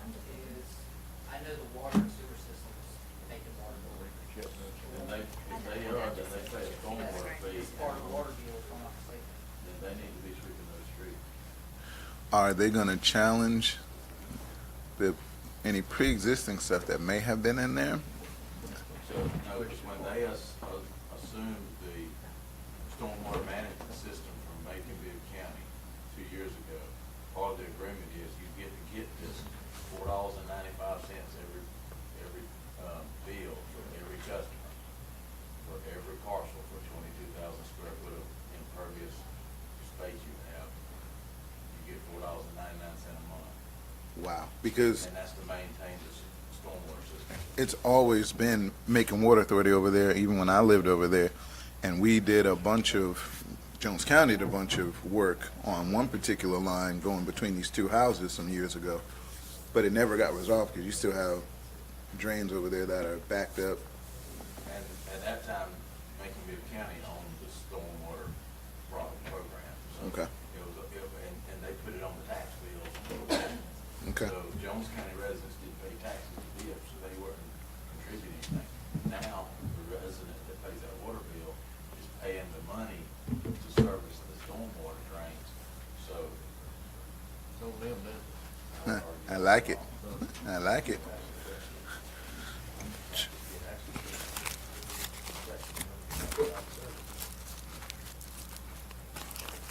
Ready? Tony, you ready? We'll get started. You're up next. Should we have a drum roll? Commissioners, Morning. how are y'all? Good and you? Good. I'm gonna move a little faster than Bert did, I talk fast. Y'all slow me down if you need to. We'll get started, go ahead and get the big purchase out of the way, one of the big, lease purchases out of the way, is a motor grader.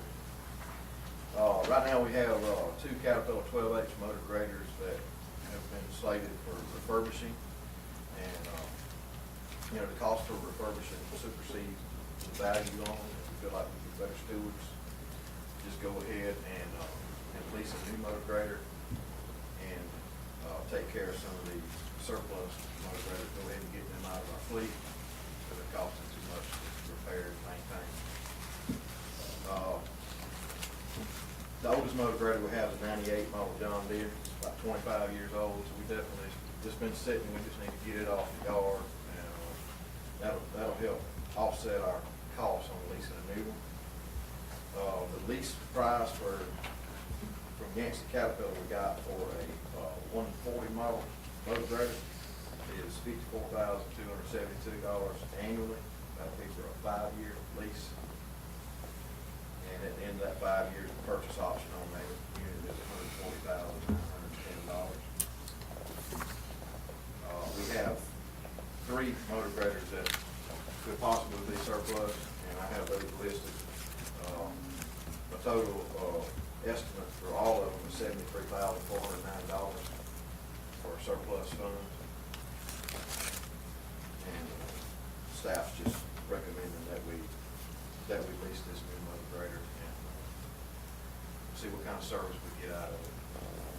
Typically, cities and counties lease multiple units at a time.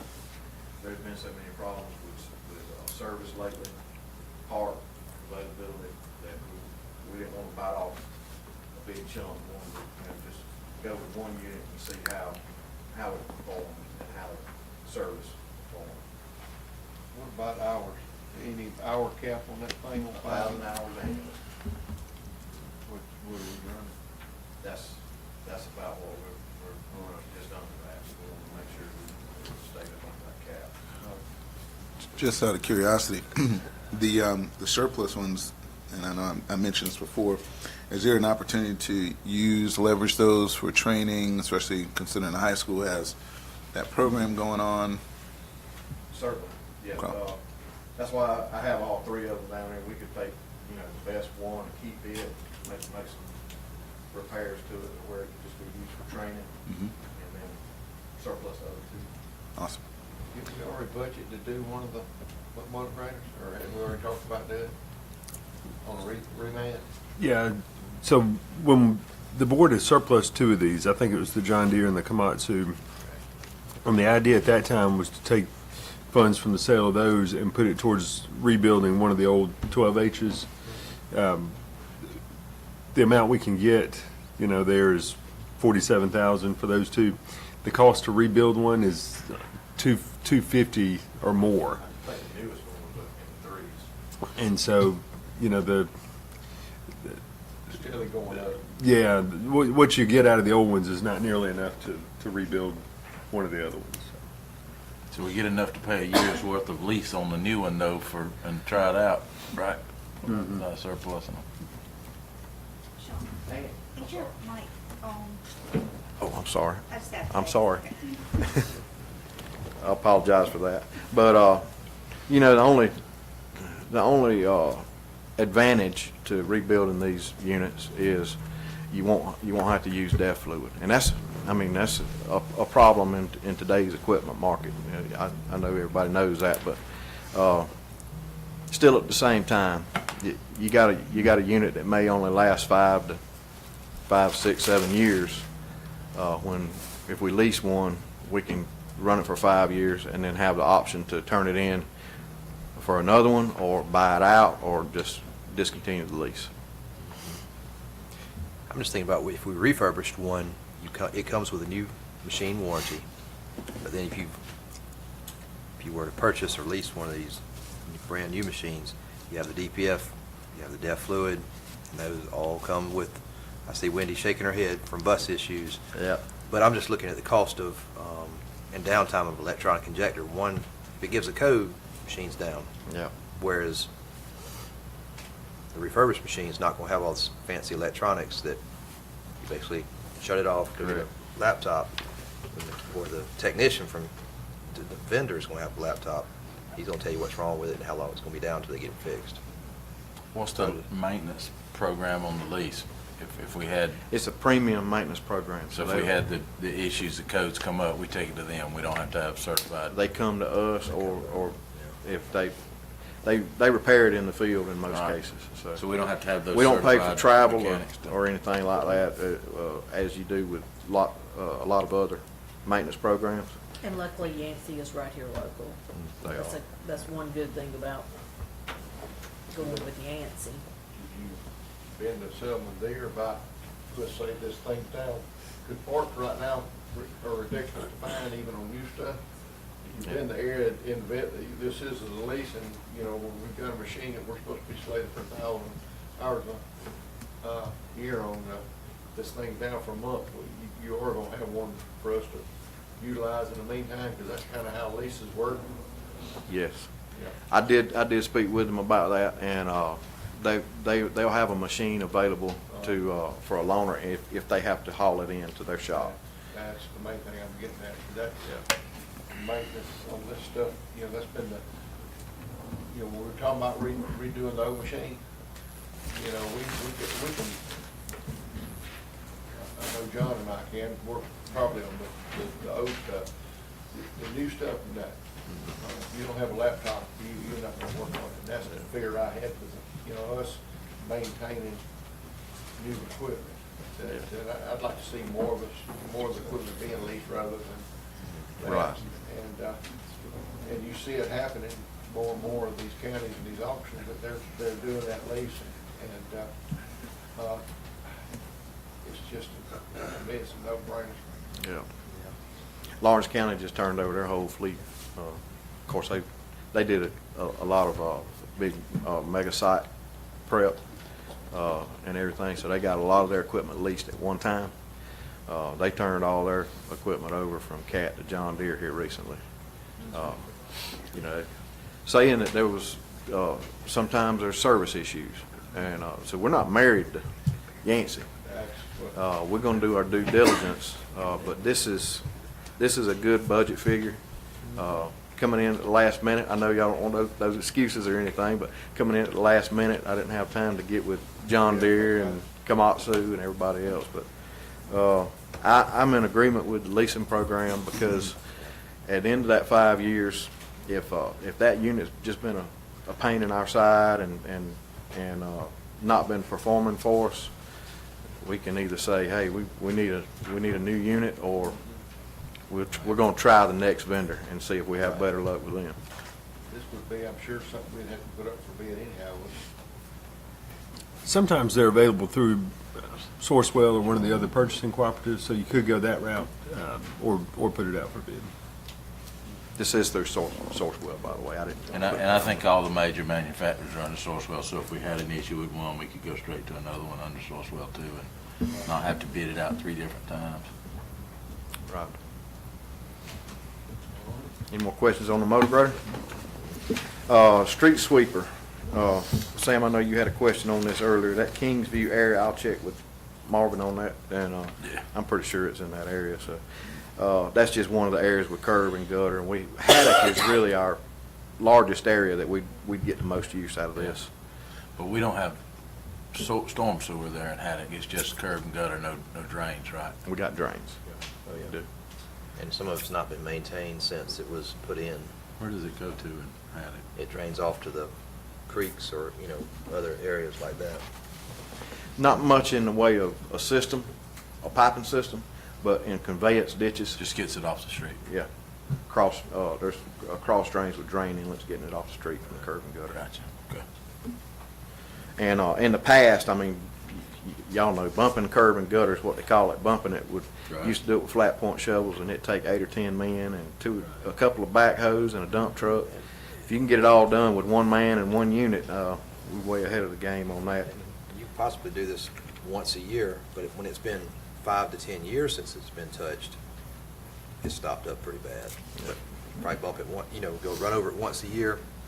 And we'll evaluate that in the spring. I put down two months to rent it, but we definitely want to rent it in late fall after most of the leaves have fallen off the tree. But this is middle Georgia. I mean, they fall off the trees right on up until spring. But we'll evaluate and see if we need to use it in It's the a spring. definite need there. Yeah. Okay, the next item is a tractor with slope mower and offset rear rotary cutter. We had I don't know if y'all remember the Challenger we had. It had the side slope mower. Used to get a lot of things done with that.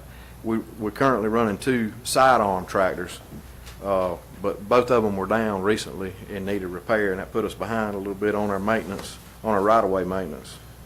And most recently, the boom arm was broken on one of them. It's the old 2013 model. We did demo one from Atlantic and Southern, who has the state contract on this unit here, but it was the sidearm version. And the guys, we had all the operators run it. They love it. It's a little bit different with the joystick. You got finger rocker buttons instead of twisting the joystick. And I think that's just a fail safe to keep from, if that joystick messes up where it twists at, it costs a lot more than replacing just a little thumb rocker or a finger rocker. But the purchase price on this is $151,733, and that's under a Sourcewell contract as well through Atlantic and Southern Equipment Company. Just out of curiosity, are our breakdowns due to normal wear and tear, or we have operator error in training opportunities? Typically, sidearm mowers that are run full time last 5 to 7 years. The boom part, and the tractor can keep going. But we're at the end of the life cycle on both of these sidearm units, and the boom was broken while it was in while it was being let down. It didn't have any pressure on it. It just had the weight of the got a big mower on it too. Big mower on it, so Too it's big a mower for what it's carrying. Metal fatigue. It was slightly over spec for. Oh, I mean, yeah. I All right. got the background on that. It got a 6-foot mower, if I'm not mistaken, rather than 5. Huh. Yeah. My thoughts, you know, we're looking at this motor grader. Why aren't we looking at sidearm slip mower, or at least? I mean, there's another. We need to be, a yeah. variable, because you get into the electronics and all that, and I'm telling you, that scares me to death. So I mean, in my previous job, we couldn't get the premium warranty maintenance side of it with the sidearms or the slope mowers because it was a mechanical part to it. And just what Valon asked, is it operator error or is it mechanical issues? And there was always the head button. When they come out and look at it, the first thing they say is, well, your driver hit a 14-foot rock over there. We're not fixing that. Or you pancaking. Yeah, and then it just sits there until you figure out who's to blame for it and who's going to pay for it. So the lease issue, it didn't work well for us because we had some issues with driver quality. Nice way of putting it, driver quality. And the reason why I'm asking that, for the obvious reason, we all have the same issue. Ditches need to be cleared, and everybody's calling about that. If we got 2 mowers down and we got 4 districts, we have a problem. Right. And so however we can stretch that dollar, if the lease, thank you, saying if the lease made sense and we could work it, I'd rather lease the number of units we need to make sure we can cover the area, as opposed to, I've got to wait because he's a month behind, because he's a month behind, because she's a month behind, because 2 units are down. You wind up getting 2 years before you get back to some of these areas. So really, Right. I'm kind of looking at this slope mower. Yes, we need this, but sounds like we need an arm mower too. In this, 2 of them. in this year's budget, minimum. Because we're already, you just said they're 5-year mowers, which I agree. And we're Once you 10 hit years. 7,000 hours, and I think both of them are like that, because I just curiosity asked. We're at the end of the life, where if we could come up with a lease, I mean, we need 2 now, and the size slope mower would also be a plus, because we're getting, got a lot of compliments, but this place, every time I call, they're broke down. Yeah. But exact same thing. Well, like I said, they sell them every day. They do. With a 1-year lead time. Buy one that's not broke down. She said, can't they buy one that's not broke down? You look at the cycle. I had a road, and thankfully it was mowed this year. It looks good, got compliments on it.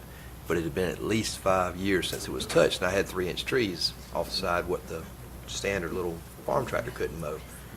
That is a cycle issue of, it had missed several cycles of being mowed.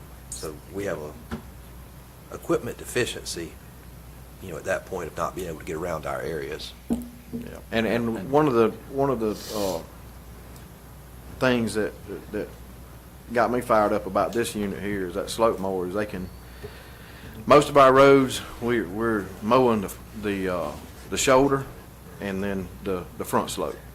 And that front slope, that slope mower will help you get both at the same time without having to hit another pass. It's going to save a lot of time. It might be worthwhile looking into the lease, Chairman, on in our county, because when I said that about Bibb, we also had a lot of turnover. I mean, our average driver was less than 5 years. Here, I ain't ashamed to say it, we got quality veteran drivers, so that have run the same route. Yeah, I don't want him hearing it. I really didn't want to hear that. But, He should be working, not listening. He likes making confetti at the chance. that's right. But they're cutting the same route, and he knows what he's doing, and he's not hitting things that shouldn't be hit for the most part. I mean, there's always going to be things that happen, but it would work for us as long as we didn't have a company that says, that ain't on us, that's on y'all. I'd much rather see I'm looking at 54,000 for the motor grader, well, we're at on this 151,000 for this. Might be able to get all 3 for the lease. That's what I'm thinking about. Why don't we sit there and say, all right, here's what we got to have. We need a slope mower and 2 boom mowers, see who's with maintenance. And what kind of contracts we can get. and see what's going on, and then, We'll do, we will. I just, I mean, When you get to that number, just so I'm clear, that means we're gonna have at least 4 and a backup? no, we're gonna have 3 new ones. 3 new ones, Well, and, you're gonna have 2, you ain't got 2 right now that's partly operating. so we have 3 new ones and 1 and a Spare. half, maybe old? Maybe- You don't have that, or keep one of the old ones for a backup. Okay. Yeah, the better one for a Well, You spare. got 4 districts, Yeah. that's why I'm asking. Because, I mean, I've seen that one put 2 different hydraulic pumps on in a month. I see the bills as they come through. And Sean, we got enough drivers? It just went out again, that hydraulic pump, by the way. We're end of life. We're We past do. the end of life. So, $12,000 for the pump, I think I saw. Yes, sir. Yeah, so is it unrealistic to have 4 mowers for 4 districts? Because We don't have personnel for. I understand we for gotta but- get personnel, that's a Yeah. us issue. But I'd rather have the equipment and then hire personnel, and we gotta figure that out. If we don't have personnel, that's Right. an interior problem. But no district should have to wait, 6 months, 3 months, whatever, to get ditches and other areas clear. Because at the very least, I'm on a chip seal road, cut my ditches. Right. May have time to pick up trash before we cut. I'm on a dirt road, cut my Working with the ditches sheriff's first. department on that. I don't care, just cut the ditches. I don't get any services, not me personally, but just, those are our citizens. On Mountain Spring Yes. Road, cut my ditches. The way Public Works is set up now, there's a north division and a south division, and there's a superintendent for each division, Okay. and we're holding them responsible for their division. And if we need to, if that's something we need to do, is run 2 arm mowers or maybe 1 right-of-way mower and an arm mower in each division, then we can definitely do it. We're just gonna have to, and we're trying to get personnel. We're trying to hire them, but we had 10 interviews set up and 3 showed up. One of them showed up an hour late. So it's not, Yeah. we're beating our head against the wall trying to get folks. Be clear, Chairman, we didn't show up an hour late for an interview. We just didn't have people show up for the interviews. But I will speak with, I'll speak with Mr. Risner on this, and we'll get something together to get some lease options from different vendors. Yeah, because I don't, Because that, I mean, we could do a lease with all the, with the motor grader, the tractor, and the backhoes yeah. as a whole deal. Right. And I'm just looking, I mean, personally, I mean, lately I've been looking at new equipment, and I'm like, I'm not buying this stuff. Because it's an absolute nightmare to keep it, let's say a rat gets up there, gets hungry. Yeah. They love to chew on the wire. Yeah, they do. When my cows get close, when John's cows get close to one, that's usually the wire climb up of. It's just technology today is just ridiculous, and it's, the service truck don't pull off with a big toolbox anymore, it's just a, Computer. And it's here, it's not going anywhere. Okay, Boomer. But, as far as I'm concerned, anything that needs to be purchased needs to be looked at least. Yes, sir. I agree. Any more questions on the mowers? Okay. We did an assessment at each of our convenience centers, and we've got some cans that are in bad shape. I'm told we hadn't bought any in 20 years. Now, I don't know if that's a fact, but looking at them, I can believe it. We've determined that we're probably going to need 2 new containers at some of the busiest centers, and then we can get by with 1 at some of the ones that are not so busy.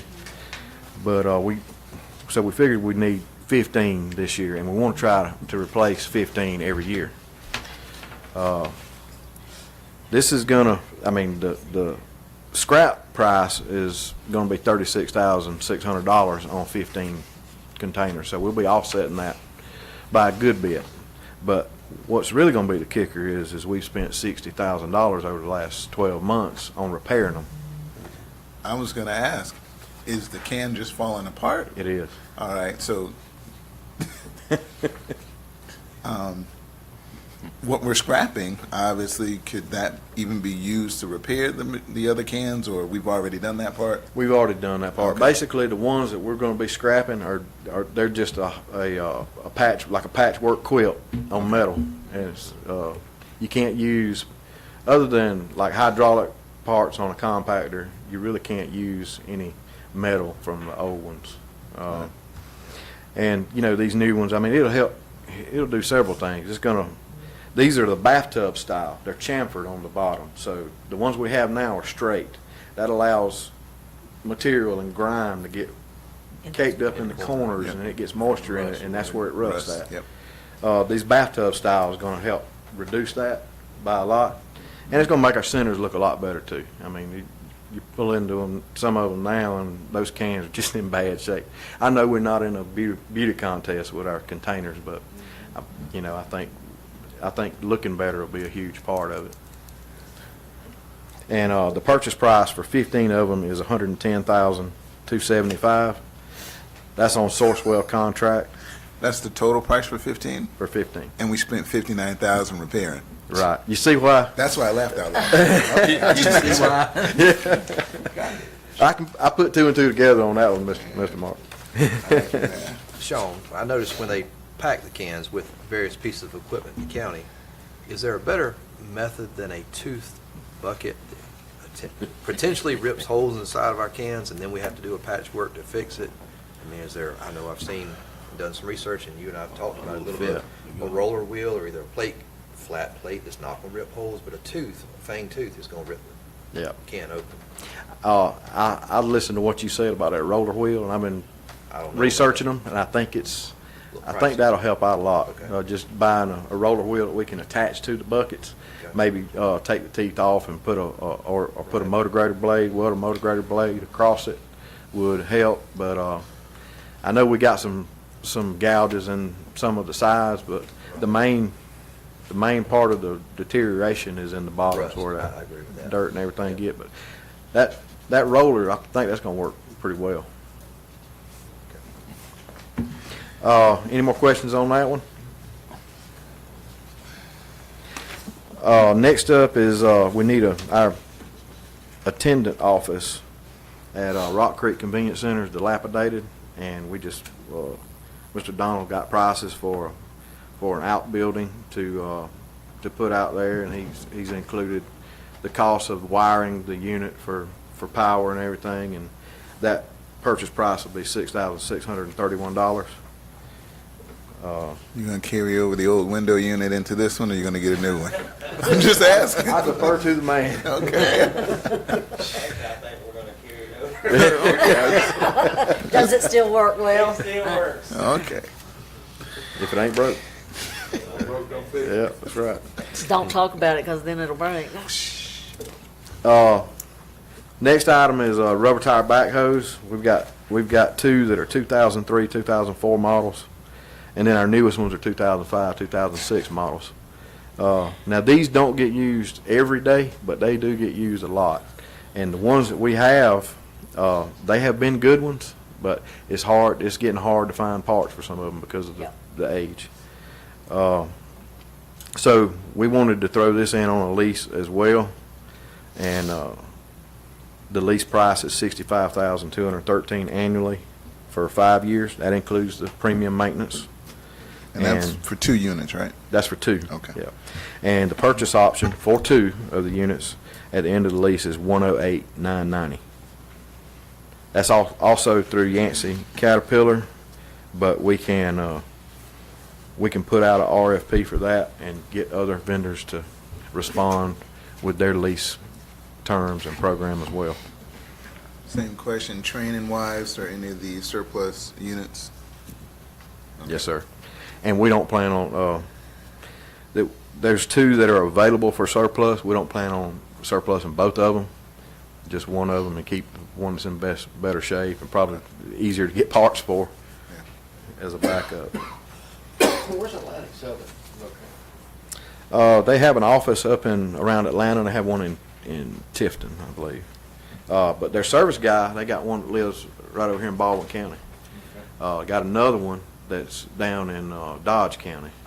And as far as, I mean, I usually don't boost up vendors or anything, but Atlantic Southern's probably got the best service of any company that I've ever used or seen. They just, you call them, they come repair it. They don't argue with you about an operator tearing it up unless the boom's broken or something like that, and they can prove it's been used to pancake. See the V in the side. Yeah. Well, he showed us the other day how they look at that. The bottom of that, where those blades go on, they just look at that and see if it's got any wear on it where they've been beaten down on the material with it. And it's putting added stress on that boom. If you break that rock up, it grinds it a little better. Sometimes you can even cut a piece off of it. Yeah, just chop the top corner off of it. Yeah. Don't do it next time you go by it. That's right. Or that Question on the root that's backhoe. sticking up about 6 inches. That is all that I had on my summary sheet, but there were a couple of other items last minute that Jason and I spoke about. One was a right-of-way, a skid-mounted right-of-way sprayer unit. I know in the past we've used Chempro. I think that's about $100,000 bill whenever we use them to come in, and sometimes they burn our grass up. So I feel like we can do a better job in-house. Got a price from, I think it's Newton Crouch out of Griffin.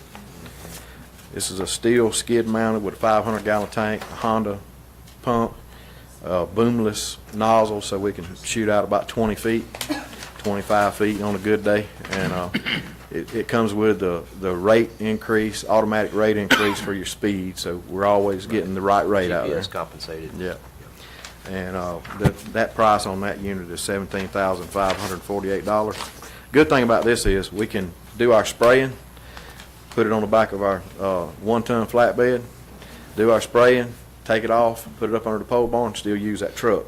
We don't have a dedicated sprayer unit that we have to keep a truck parked most of the year. They have a poly tank? Poly tank. Poly tank, steel frame. Steel frame. And last but not least is putting a little paint on the Public Works building. It's those trees have got it stained up out there, and we've got prices to pressure wash and paint both the Public Works office and the old jailhouse. Trying to make it look a little better around there. But that price, the low quote on that was $13,721. And that's for pressure washing both buildings on the exterior. It's also for painting the restrooms on the interior. And that is all I have. Any other questions for Public Works? I want to say I appreciate y'all's support. It's been great. I know I've only been here a short time, but y'all's been great. Thank you for your support. Appreciate you. Water Department, we got 5 minutes left. Water Department's next, right? Oh, yeah. You got 5 minutes left. We can make it real quick.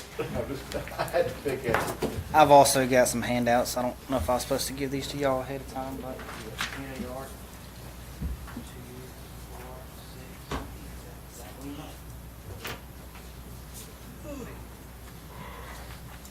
I can't stop Thank you. yawning. It's the coffee.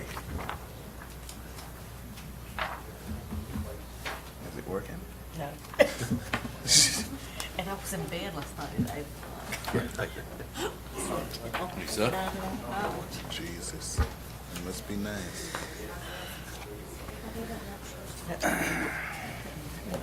Here, she can have mine. Here, get them.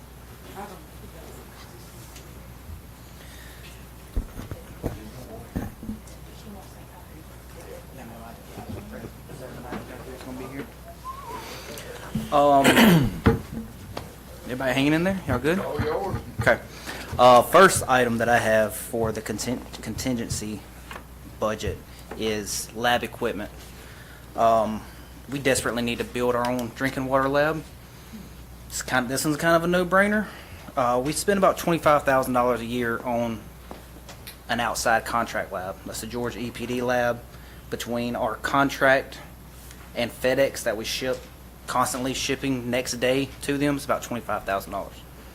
About $20,000, give or take, we can build our own drinking water lab.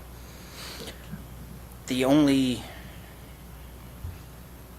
can have our own lab, we can have our own personnel, existing personnel, and give everybody another license to obtain Another issue that we're about to run into, Jones County, the water system currently serves just up under 13,000 customers.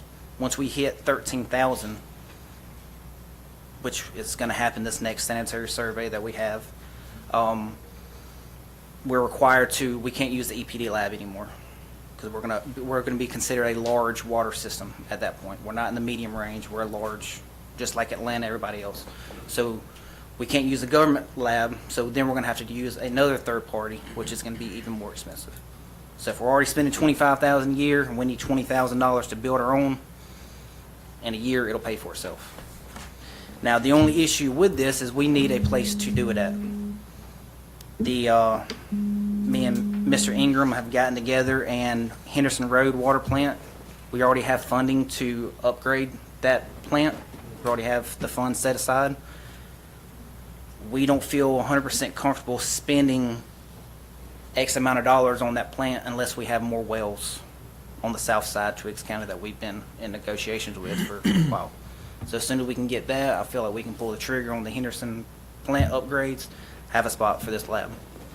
Save us, I mean, all of this equipment's gonna last 20, 30 years. It's all commercial lab equipment. I feel like that one's kind of a no-brainer there. A UTV, side-by-side, golf cart, however you wanna call them. Currently in River North particularly, since it has a new owner, several of our lift stations are only accessed by cart path on the golf course. We have several lift stations sitting in the middle of the golf course. They will not allow us to drive a vehicle down there anymore because we have to drive on their cart path in the middle of the fairways and all that stuff. They're doing a lot of upgrades. They're pitching a fit. So trying to be good neighbors and whatnot, I have my operators going to the clubhouse every day, going in, getting a key to one of their golf carts, driving their golf cart around, parking it back, and then getting in the truck and finishing out the rest of them.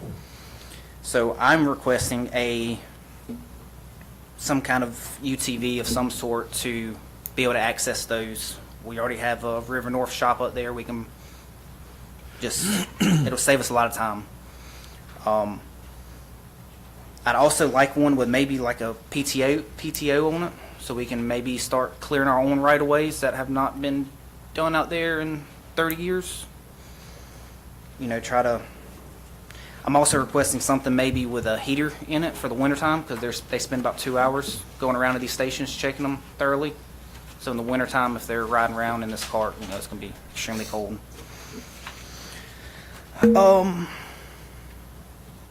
The next one's the backup Mueller system. That's our radio read system that we read our water meters with. Kind of the basis of our department. That's how we read the water meters. We do not have a backup system. If ours goes down, and it did a few months ago, we had to borrow one from one of the sales reps. It took about 3 days to get their serial numbers matched up with our computer serial number. It was a mess. We got our new one, our replacement parts, that were like $7,000 to fix our current one. And then it didn't work, so we had to send it back again. Then we had to find another sales rep out of the state, I don't remember what he was, to get it for the second month. We have no backup. So if this Mueller system goes down, we cannot read 5,000 water meters a month currently. So just a backup system to that. Just so I'm clear, because I Yep. remember vaguely talking to you about meters. Are we going with the same company? So if we do invest in this, that same device would be usable, or are we thinking about a transition? I would love a transition in the future. Currently, we're still under contract, so everything that we replace is free meter-wise. Right. We haven't got to that prorated. Once we hit the 10 years prorated, Okay. that's when I will have some discussions with y'all about going to another company. Gotcha. Thank you. But currently, we're still in that 10 years, so if a meter tears up, we replace it for free. It takes a year to get that meter in. It's 9 to 12 months currently, because I just ordered meters for some of these upcoming projects. Okay. Y'all just approved to purchase a lot behind the water department for more space for us, and the fence behind the shop, that's just to fence it in, you know, some security back there. That's the initial quote. That's from just a local company. Just I felt like that was kind of high, so I'll due diligence on that one. Last but not least, new employees. And you can see attachment B on this. We have recently purchased a new boring machine, so we can start doing our own boring in-house, alongside bores. Those are across the street taps. We contract every single one of those out. As you can see on attachment B, the blue is what, and this is just one contractor in the past year, what we have spent with this one contractor. We've spent $61,000 on contracting that bore out. I just bought a machine for just under $10,000 that we can do it in-house. So if we start doing this, and we plan to save the county a lot of money, as you can see, we're going to need another person to help run that crew or run that piece of machinery. Also, another reason, we're spending about almost 82 hours a month doing 811 locates now. They've gone up, they've almost doubled since I started here.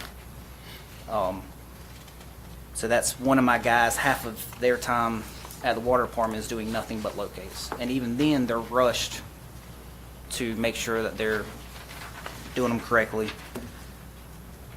We also have over 30 different locations that we're trying to maintain, cut grass, weed eat, paint, try to make everything. We're trying hard to make aesthetics look better. Have over 700 fire hydrants that need to be tested, annually painted.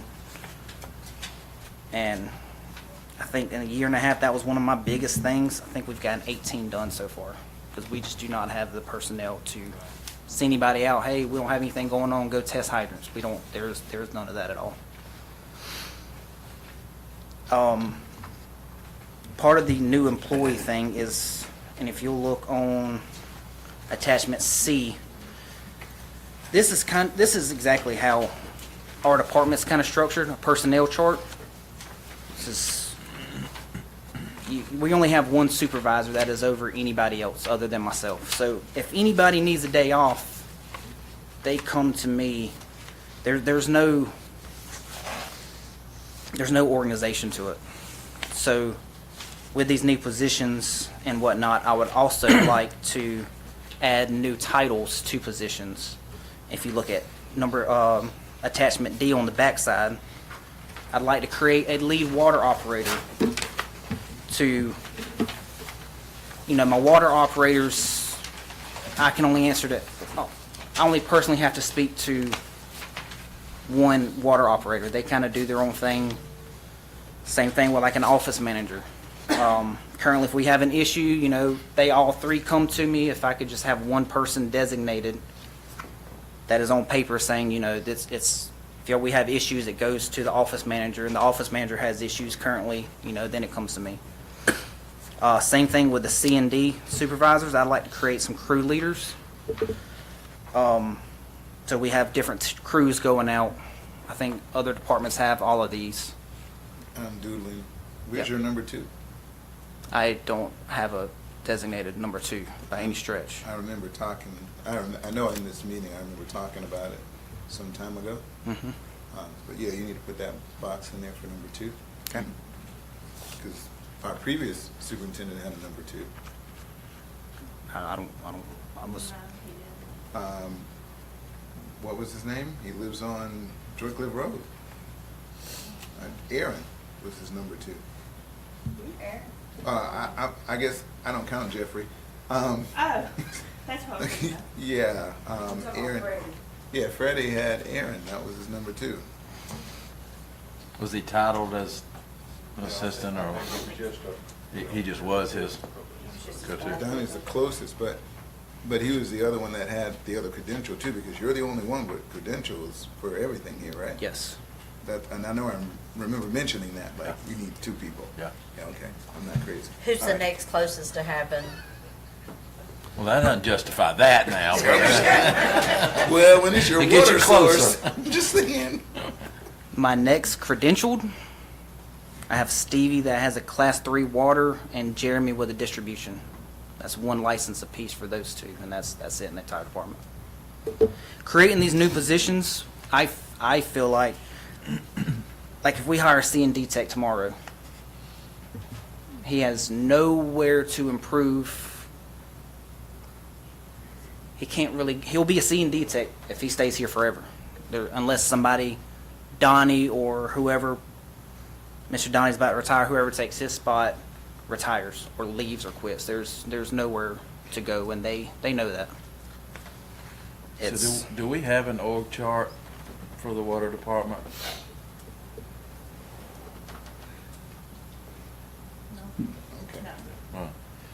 So I think part of the salary study that we done a while back, they probably should have given us those. Probably for each department, especially water. I don't think that was part of the. Yeah. Parks and Rec, everybody's gonna need a org chart, right? We have one that we created, but it didn't come turnkey. Right, and the positions that you were talking about adding is definitely not on the existing, so you probably need to include that. Yeah, because that opens a whole box of stuff up. Because are we talking about title changes, same salary, title changes, different salary? Different salaries mean, because I mean, there's a lot that goes with, you can't be a manager unless you're managing somebody. You can't be a supervisor unless you're supervising somebody. Then you start getting into IRS requirements of exempt, non-exempt, take-home vehicles, that kind of, I mean, we can set policy on that, but it has to be done based on the org chart, titles, and description. I mean, those job descriptions and job titles they're kind of important. But I get what he's saying. He has no succession planning capabilities without having a tiered down org chart. You have no way of moving up the org chart, or in your case, you have no way of identifying needs for future planning. Exactly what you're talking about. Correct. Donnie leaves. Is it just somebody fills that spot, or does that, that's... And on the page in here, I kind of have what I feel like each position at a minimum, years experience, licenses. I kind of have that spelled out in there if y'all want to take a look at it. That's kind of my thoughts. Yeah. State IRS, the laws, I don't know anything about that, so I guess that would be kind of everybody's opinions on that stuff. Also with the new employee, we have I don't know exactly, nobody knows exactly, we have well over 160 miles of water lines. And right now we have 4 guys that work on water mains. So that's a lot of miles per person. That's not service lines, that's not even our collection system. We have a water main break on the weekend, might have 2 guys show up because one's out of town, one's drinking beer already, whatever the situation is. That's happened a lot. So we have to pull our meter reader in that has 0 experience. He tries, he learns, he's doing great, but we've had to do that. Water operator will come in and help even though they've never touched a water pipe before, Cross-train it. It would, if we had more people, we could further that for sure. Something that's not on here as well, and me and Jason spoke about this. I need some funding for asphalt replacement throughout the county. During my time, before my time, a lot of things have been dug up in the middle. Water mains are in the middle of the road sometimes, and they get dug up. They get cold patch, gravel. There's a lot of that. I'm asking probably about $50,000 on it. That's a rough estimate. This is a very last minute thing. Question. Yes. Pothole crew, is that something that they could be called to do? Patch, is that? Public Works, does that make sense? I didn't know we had a patch hole crew. They used to, I don't know if we still I don't know do. if we do. I just Right spoke. now, we're cutting it to a cold mix. I mean, if it requires hot mix, it's a large area like a cut across. They're large areas. Probably contract. Mhm. You don't have a spread or asphalt hard to work with. Yeah, I just spoke to Sean about an issue, Highway 11, Widener Drive North. It was cut for the water line going to the concrete plant years ago and was not patched sufficiently, and it's basically an inverted speed bump. It has been for 8 years or so. And see, I'm not even aware of that area. Yeah, But yes, I see, get a lot of that's complaints on it. $50,000 is very moderate in what really needs to be done out there. Something, not off the record, but something extra that I want y'all to think about for the next commissioner meeting. We just had the bid opening yesterday. I need to know what y'all want to do about new construction taps as we go into this next project. Are we gonna reduce them? Just something, and I'll ask y'all, I just want y'all to think about it before then and there. Also, I promised that I would mention a splash pad. Several departments and people around the community want a splash pad. It'd be perfect up here. It'd be great. It's a perfect spot. So we'll all, Yeah. I have no funding on that. I have no idea what that costs. But I said I would say something. You gonna run the lines? I'll run lines. I'll even come out here and test it every day. I'll do all the waterworks. Public Works can keep it pretty and I'll keep it safe. All right then. Well, obviously, if we got time to do all that, we don't need new employees. You know, Have never heard the horror stories about splash pad?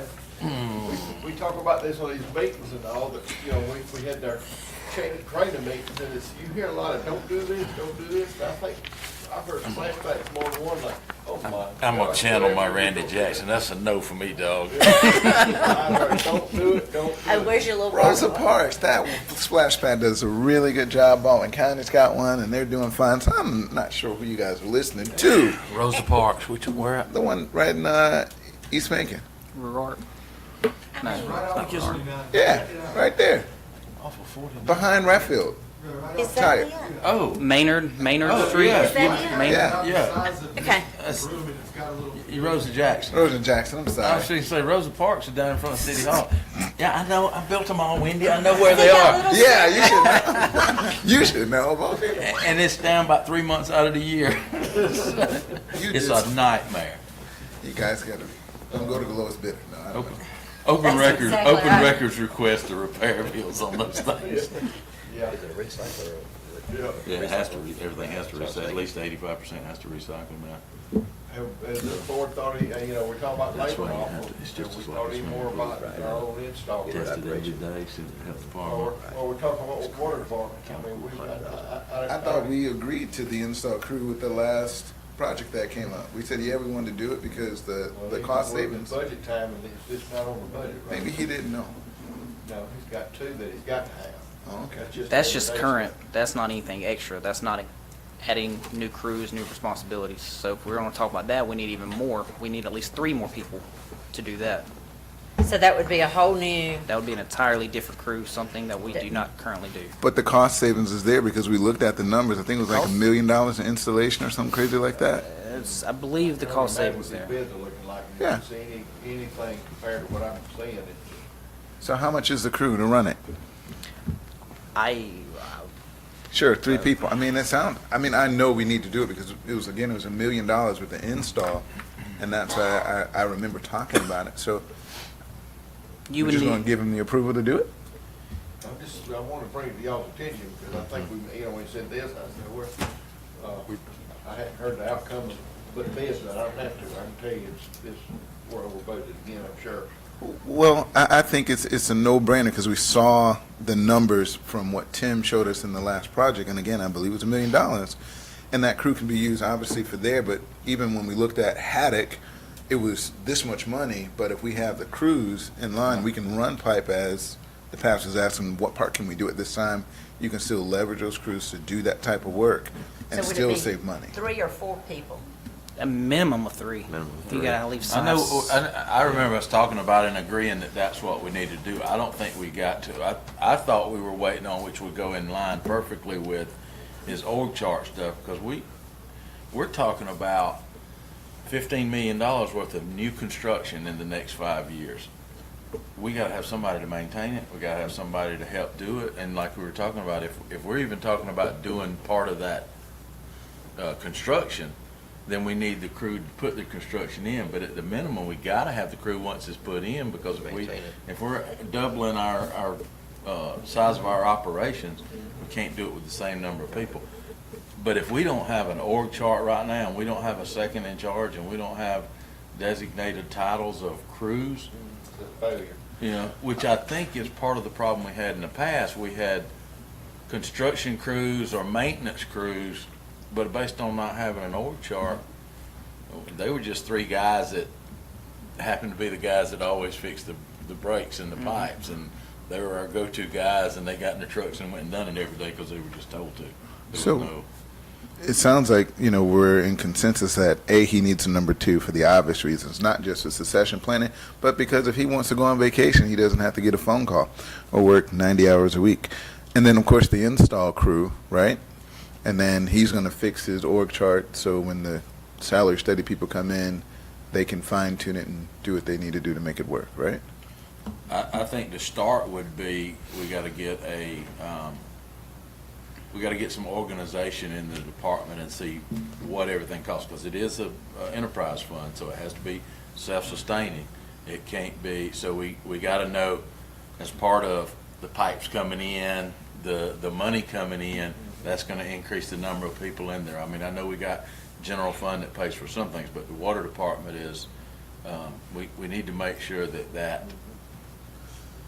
what we're taking off the construction companies that we're paying, the contractors, is now used for salaries and doing it in-house, whether they're doing 3 jobs or 1, not just laying pipes, but fixing repairs or whatever.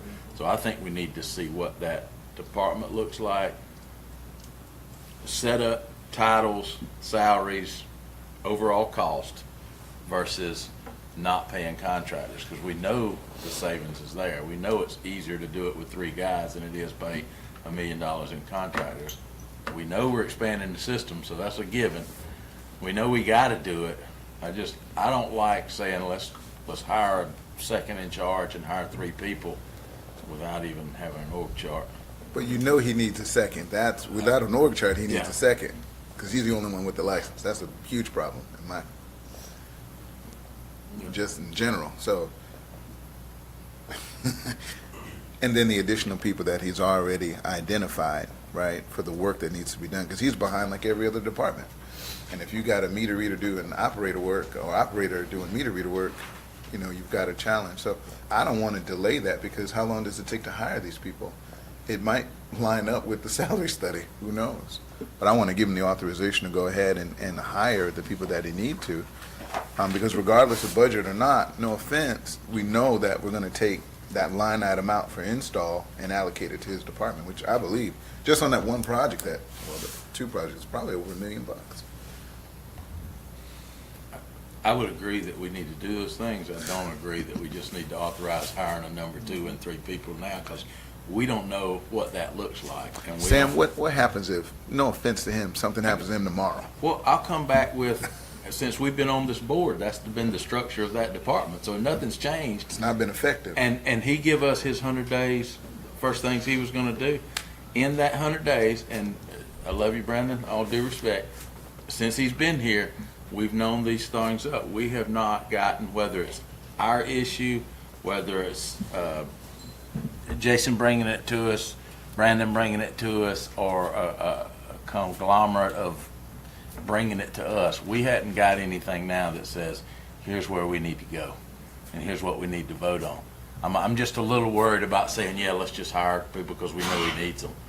We got to see I got to see the whole picture before I'll say let's do it. I agree 100%. Where you're going is where I'm with you. Just today going, hire a number 2, and 3 guys because we know you're going to need it, or 3 people because we know you're going to need it, and it'll fit in when we get the org chart. That scares me. Okay. Brandon, I hope you have long health and a happy life. I appreciate it. And the next board meeting, maybe we have something. We can't vote on it today anyway because it's a work session. But the next board meeting, we ought to have a He was authorized to hire number 2, right? yeah, authorized to bring something back to us to vote on. Okay. Brandon, what was that item you needed on the next agenda? New construction, workforce. Yeah, that too. The new tap, the cost rate, Okay. because we've gone up on our tap rates since the last one that we did. So I just need to know, I gotta get these letters out. The next meeting, would it be possible to have everything there for charts? I need to make sure I understand what y'all need, but if y'all are telling me to bring something, promise I'll have it ready. Yeah, you get it, Shannon, I'll develop one, and that way we can. I have the org chart. Yeah, That. yeah, we can, next meeting, that way before we vote on it. Yeah, absolutely. We can get y'all going the right direction. Sure. Because I agree, it has to be done, but, you know, if we do it wrong, we're gonna fail. No, I understand. And the other thing is, if we don't have those job titles in our pay scale already, then those have to be approved, salaries and all that have to be approved, I so. need you to send me an email Yes, ma'am. of exactly what you need. Okay. Yes, ma'am. It may be something as simple as instead of a plant operator, a plant manager, it may be we may have a supervisor title already in ours that would fit, but, or something like that. Y'all get it. Sounds good. You know what you need, you get Shannon, we'll get it all, and let's make sure you include the Levine. We'll hit them, Yeah, they we walking do. that door. That's right. One thing to remember, because Brandon, the water department, is an enterprise fund, they're supposed to function on their own, not depending on general fund monies. They're supposed to function on their own. They are an enterprise. Right, but we've known that in certain years, they've lost money consecutively. When you do this new construction project, it won't generate the funds immediately, so you're in the hole on a $15 million bond, so, you know, you can't justify that right now. I follow what you're saying, I Yeah, understand it, I but, haven't been able to pull any monies since last November. but they still need the people, because if the system goes down, you got a bigger problem. That's true, but you got to pay, you got to pay. If you gotta subsidize it through general fund or contingency, I guarantee. He has to repay general fund. I agree with you, but I promise you, if the water goes off and the Cedar Gray doesn't have water, it's not gonna be your issue. Okay, y'all do whatever you want. I'm just telling you, I'm on the well and I live in the South Jones. I say get a number 2 and whatever you need. And we'll serve.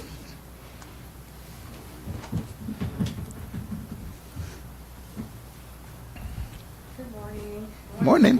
So I will make this quick for y'all. I'm just curious, you never bring a pet with you. She got a couple. I know, but you should never bring one. I'm just saying. Thank you. We could have therapy sessions like once a week, you know. Sorry. Jason agreed with me that that would be good. I'm just saying. Yeah. They can hit the feral cats, that's what we do, them going in there. You think you can handle a feral cat? No. I'm good. I think I'm gonna say no on that one. Yeah. I know better. Good morning. So I'm in need of an additional officer. We've had a substantial amount of calls this year compared to last year, and I expect next year to be about the same. This additional officer position will give us better coverage and allow me to concentrate on my duties as the director. This brings me to my second request, which is a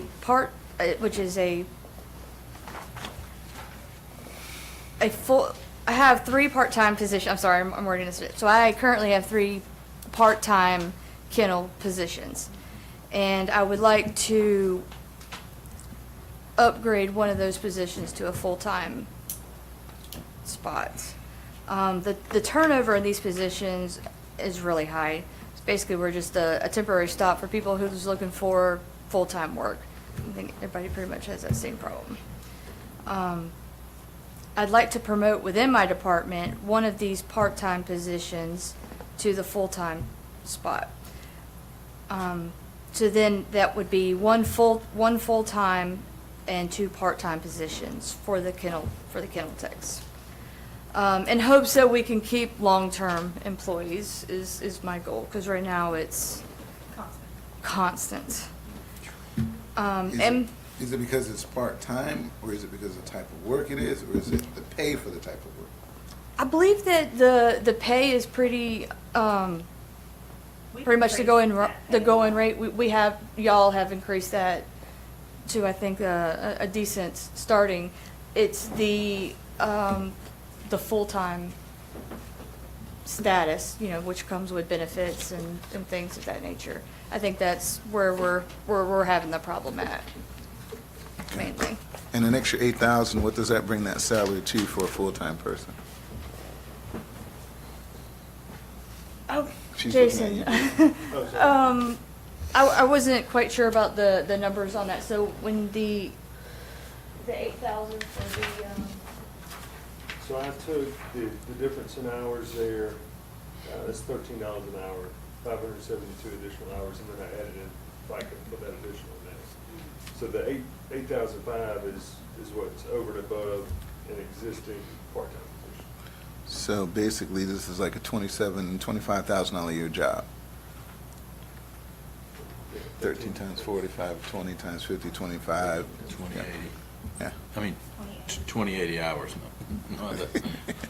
All right, because she was getting to the full time. So is that 27? Okay. All right, so 27,000, is that going to be enough to keep? to keep my turnover down. Is that what you're asking?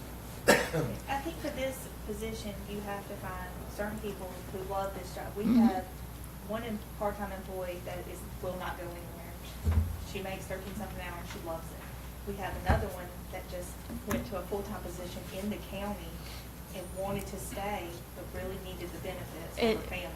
And she really, really wanted to stay, but it was a matter of she's got a young child and really needed that benefits. If I had been able to offer that to her, she'd stayed. So Jennifer, I'm going to ask you this question: why you didn't come to us at that time? Because we lost a great employee. Yes, but my department did. The county didn't. Yeah, but it's a hard position to fill. Is this all? Are they in the room? No. I can say this, I don't know how we functioned.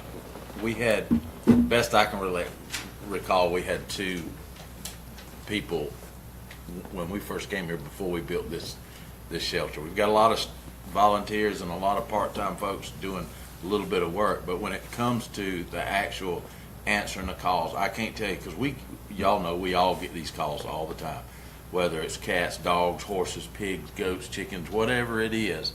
We get calls for animal services. I don't know how many times I've called emergency situation, called Jennifer or Jason with what I feel like is an emergency situation, and they're like, okay, well, let me tell you about the emergency situation I'm on right now. Yeah. And this is on a Saturday afternoon or a Sunday midday. When we only have 2 people doing that, you talk about not being able to take vacations or not. I mean, we're literally shut it down until somebody comes back into town. So basically, that's sort of a 2-part problem that I currently have. So having this, going back to my first request, having this additional officer position would greatly help as far as better after-hours coverage, and that way I Spreading could out responsibility. Yeah, I can concentrate on more of the operations of the facility instead of spending my time half here and et cetera. And currently with the other problem that we're having is because I cannot keep my part-time positions filled, I'm having a hard time being able to open the facility on Saturdays because I don't have the manpower to keep it open. So, I mean, we're going back and forth on, we might be open this Saturday, I may not be open next Saturday, just because I can't keep those spots filled. My third request, if you remember, I requested this last year, some cat condos, which would be great to, cut down on all the airborne illnesses that we have. From day one, the shelters had ventilation issues. For whatever reason, we've done a good bit of, adding in a unit here to help fix the humidity and all those other problems. But if we could reduce the amount of airborne illnesses that we are medicating for, which would help me cut down on my the medication that we spend to treat these illnesses. So sort of on the back end, it would help cut down on some of those veterinarian costs and visits and medicine and et cetera. And also these units would greatly reduce the amount of cleaning time that it takes to clean, because these are individually house cat condos and which have their own ventilation system, which helps with airborne illnesses, but so the cats have their own sleeping quarters versus the quarters that they use to litter box and stuff in. So it cuts down on a lot of the cleaning that's required. If they have their own ventilation system, where do they vent to? So it all runs, so they're individually ventilated, and I think it all runs to a main pipe, and then we would just have to have it piped in. Been it outside. Is that on a forced air system, or is it just ambient air just flows? Just out of curiosity. See if I can answer that. Or just tied to an old bathroom fan and just suck it out? Because you mentioned the airborne illnesses, with pets, and that's why I'm asking the question, because I'm thinking of density. Well, if you think about it now with the way I don't know if y'all have been down there to see the way the cat cages are now, but so basically each door is a stainless steel barred door. If a cat in this kennel has an upper respiratory and they sneeze, it's coming around to this kennel. With these particular style, they have like plexiglass windows, so it's all like sort of sealed without being able to penetrate from kennel to kennel. I don't know if that answered that question or not, but I remember you showing us pictures of it before. was that in my packet I submitted? Which one was that? The cat condos? If not, I may have it here. They wouldn't have all.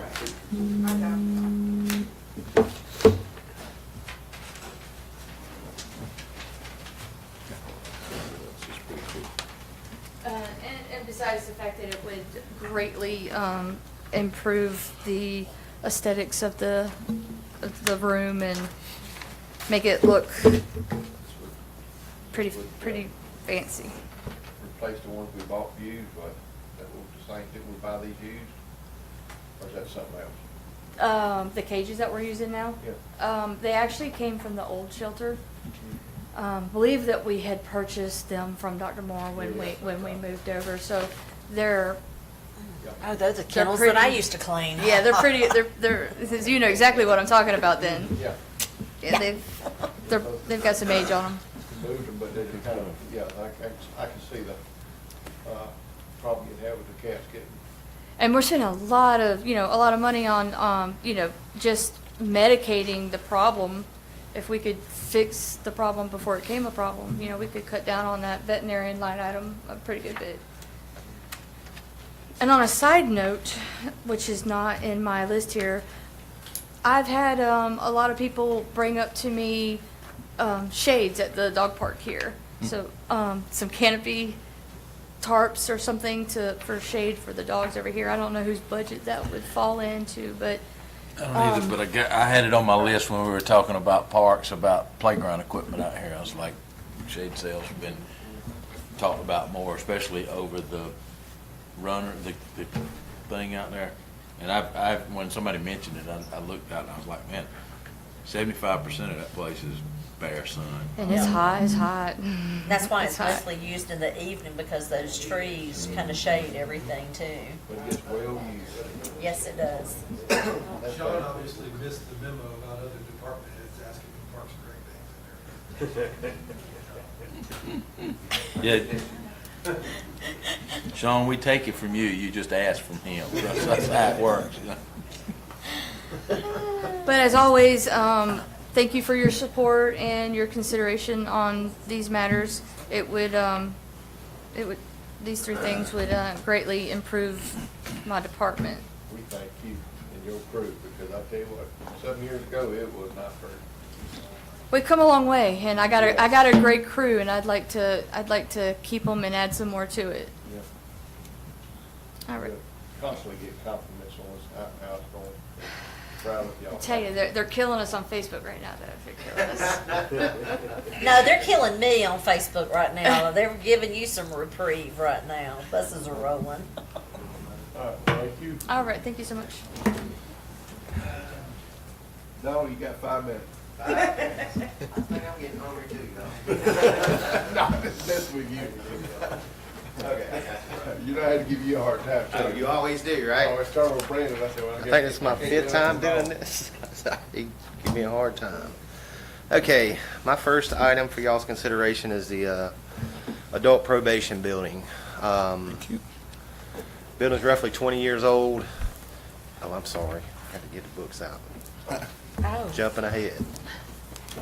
I just want to let you guys know he did a really nice job with his budget presentation. It's very impressive. Thank you very much. And that's actually my Yeah. Thank you. Quit being jealous, Bert. There is even a Parks and Rec request in there. Look at that. Look at that. Yeah.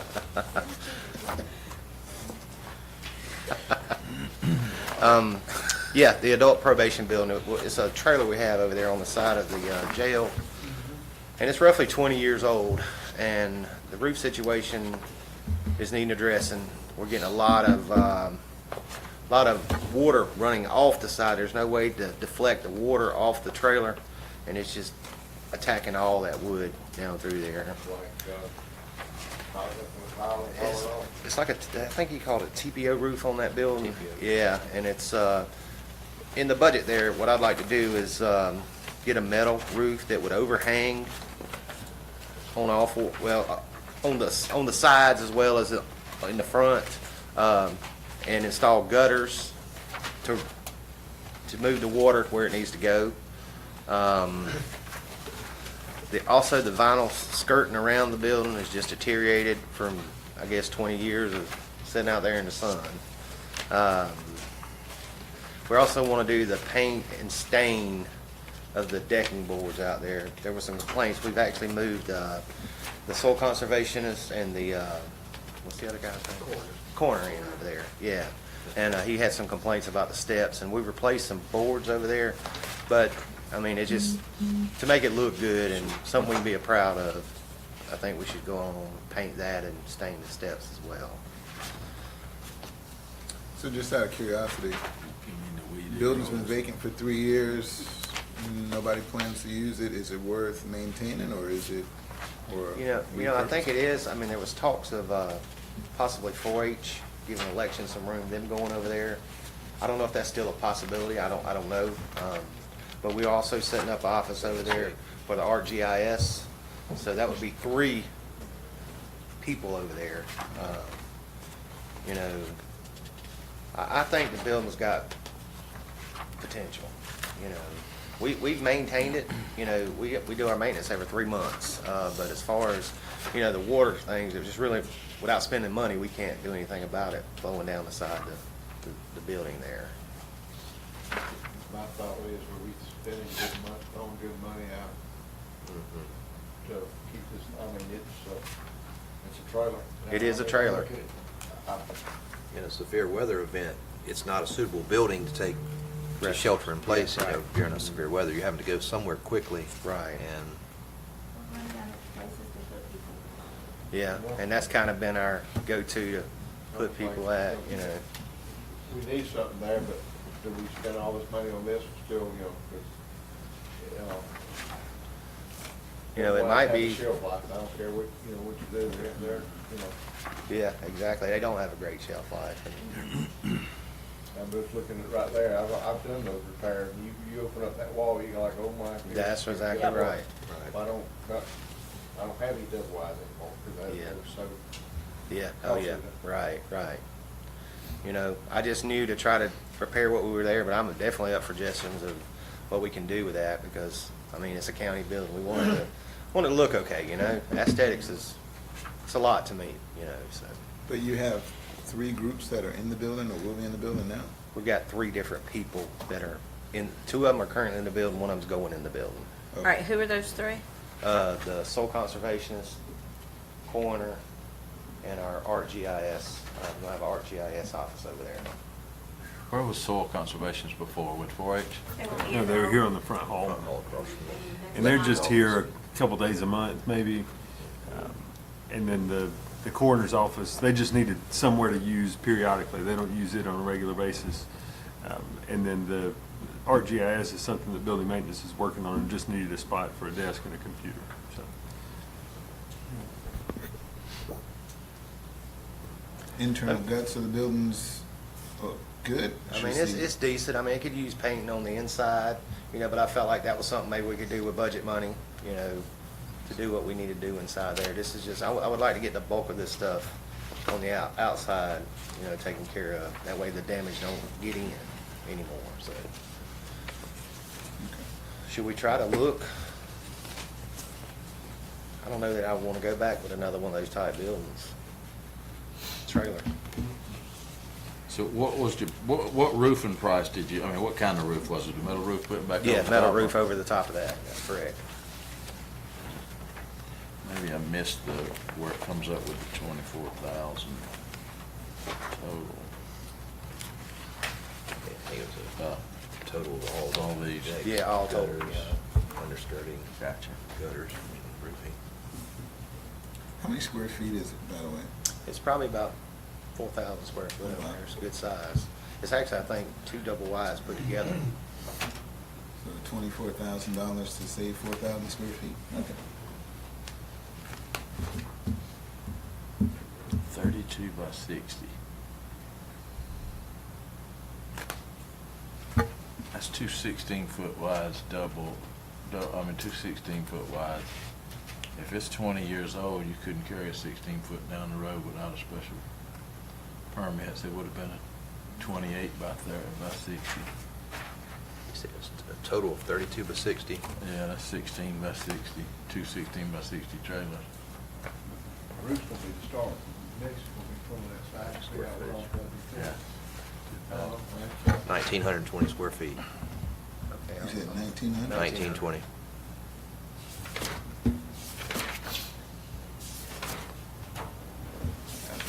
To Shana's point, we don't have a bunch of available space around the county, so, you know, it is what it is. I think that's a small price to pay to maintain the building if the building is viable. Right. And I don't do trailers, have no idea. I don't either. Is the Maggie Califf school area, any of the buildings there available for, it's much more durable building. I think all that's available. One of the things I was going to talk with the board about this afternoon is kind of all these different moving pieces in terms of space. You know, we've talked about 4-H and elections, talked a little bit about purchasing and needing some space for that. And then the fire and EMA space back here could be in play too. And so several moving pieces there that could impact, you know, whether you spend this money on that trailer or not. I think when we looked at 4-H going over there, all the things that they would need, it was closer to 50,000 Right, yes. to do that. And this would be subtracted if they do move over there, so. And then the Maggie Califf price to fix up one building for 4-H was just over 100,000, I think. There's tons of room over there. Just know it would cost a substantial sum to kind of fix that up and you know, bring it up to a standard that we could use it for these different things. Tons of square feet. There's 65,000 square feet over there. Yeah, oh yeah. It's big. So if you know, if you're inclined to spend, I don't know, $500,000 or something along those lines, you could probably fix a lot of that in one place. You wouldn't be able to do it for 100,000 or anything like that. That's a small price to pay for 65,000 square feet. You know, and I've talked about us doing something with that building for the obvious reasons, and even as transitional space if we decided that we were going to move the government center into the courthouse.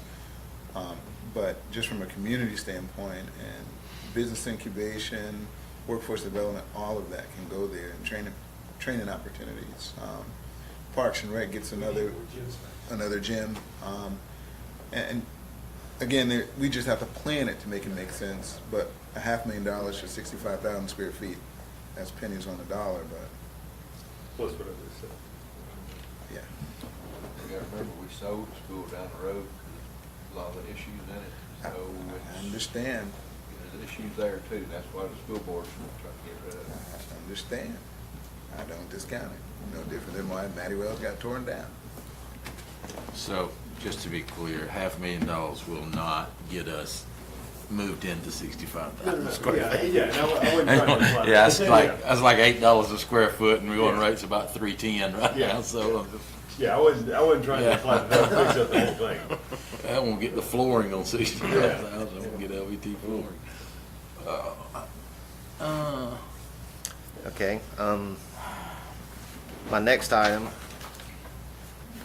is the digital sign for the government center. I guess Jason kind of tasked me when I come to work here, move us into digital age. No pun intended, Jason. What it is, it's a 4x9 display. They would basically take the section between the two columns out, rebuild everything, steel frame, have the monitors for both sides. Well, it'd be one monitor, but both sides mounted into that, as well as put the logo and then Government Center on the sign. We get several hundred people a day just ride by the Government Center.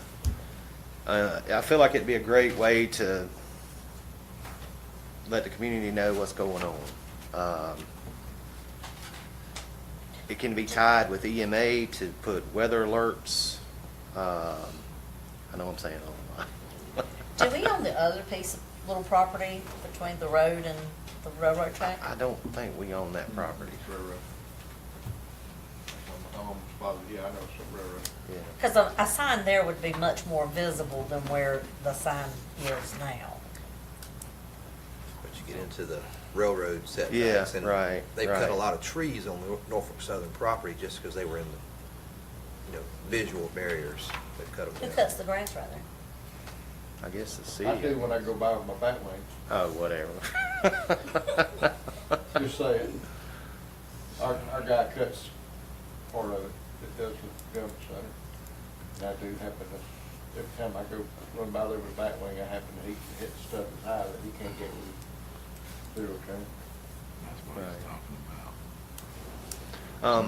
I do know that the sign, a lot of times with those signs, they get very bright at night. This one comes with a photo cell that would actually dim the light, Yeah, dim they the got auto screen. dimmers on them now. Right, right. I just think it would be an asset for the county, so we can know about board meetings, animal control when they adopt a pet, 4-H, registrations. And I just think it'd be a good thing for the county to communicate, to the public of what's going on. So just a thought, and I don't know what line of sight problems it might cause, but I put them on every one of the schools in the last 2 years, and we did 2 schools that wanted to pay extra to have places on there to sell for sponsorship, and so Right. we do like 6 different little squares on it Right. below the digital sign, so static sponsors Okay. on both sides, so 12 sponsors, 6 on either side, and then they can change every year. They just pop out and put the sign in there, Yeah, right. sponsor them every year, and I mean, that would be great. Help offset the cost of that, The price here does include the electrical because we don't have quite enough power down there to power both of these screens. It is I was reassured that this actual screen was one that you can get parts for, that it's not just, something out of China. 2-year warranty on them? You get a 5-year on the actual 2-year on Yeah, the 2-year on the labor, and parts. And they offered, if you guys would like to come out and do a demo for everybody to show them, show you guys what it would actually look like, so. We don't really know as far as who would do the upkeep of it. We've got 2 choices, Will and Shannon, so. So you talking about upkeep as far as putting stuff on? Yeah, just keeping, So anybody with access can, it's Right, very right. simple. And they give you training as well as all the software is included. The Verizon package is included for life in it, so it can transmit. I don't know, I just think it'd be. What was your budget number on them? I think it was 65,000. Is what? 65, 155. You got it in here? Yes, it's all there. Let's see what's wrong. Yours, how many of those you have bought? 36 of them in the last 2 years. Good God. How much were yours? 32. Oh, wow. That Top notch. I had some for 27 that didn't need the pole and already had existing poles and stuff. So Yeah. I just look at them and see where we come out. Where we're fixing to start wheeling and dealing with some people now. That's what we're here for, right? I just pulled it up while I was here. How many we had?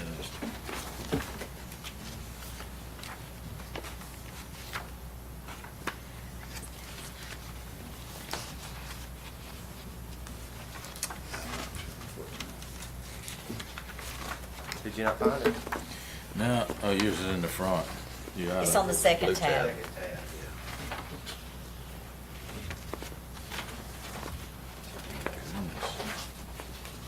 And they do have another option as far as, they quoted us a 16 millimeter, that means 16 millimeters from LED to LED. They do have an option to make that 10, and they quoted that in that quote. That's if you want finer detailed pictures. You know, I think maybe from the way he talked with 16 would be good, but if you are gonna put animals or, you know, anything with finer detail, you may wanna go with the 10 millimeter spread, so. Yeah, 16. Let's see. Pixel matrix 72C, 172. Yeah, the same sign.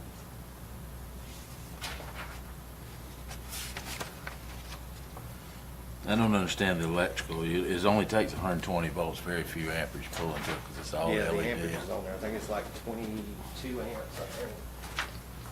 11 amps per phase. Yeah, that's 22. Yeah. So what we got out there is 15 amps.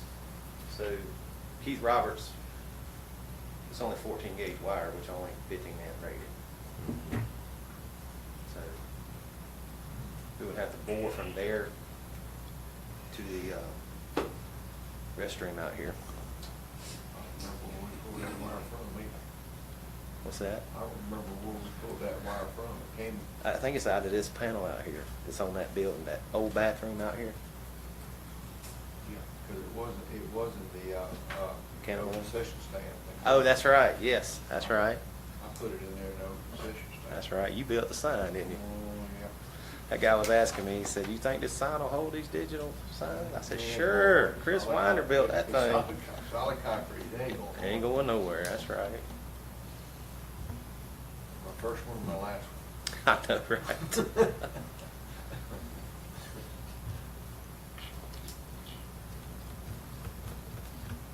But yeah, Sam, I'd be definitely willing to look at if you got a, you know, probably the thing maybe to do is put it out for bid, you know, and then, Yeah. you know, Most definitely, and because the quote you got was different than right, the folks we've used. right.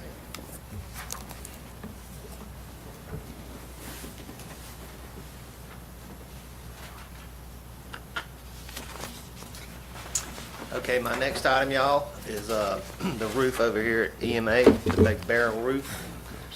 In 2013, they put the membrane roof on it, and it's filthy. So we thought that we would be courageous and try to wash it ourselves, but we contacted Dublin Construction. They said we probably wouldn't want to do that. We better get somebody else to do it. So they recommended a company, and it's like $5,400, I think, to low pressure spray with certain chemicals that can. Like a soft wash. Soft wash, that's exactly right. And I just think it would just look so much better over there if we did it. So now that's not the whole exterior, but that's just the roof portion of the building. I feel like we can handle around the, you know, the perimeter. So. Any questions, Daylon? I was here when that roof got put on, yeah. Okay, my last item is over at Carroll's Park. We have spent a little money over there getting the trees trimmed up and, you know, sprinkler system fixed and boards repaired on the on the gazebo itself. I would like to ask for us to be able to redo the cedar roof on it.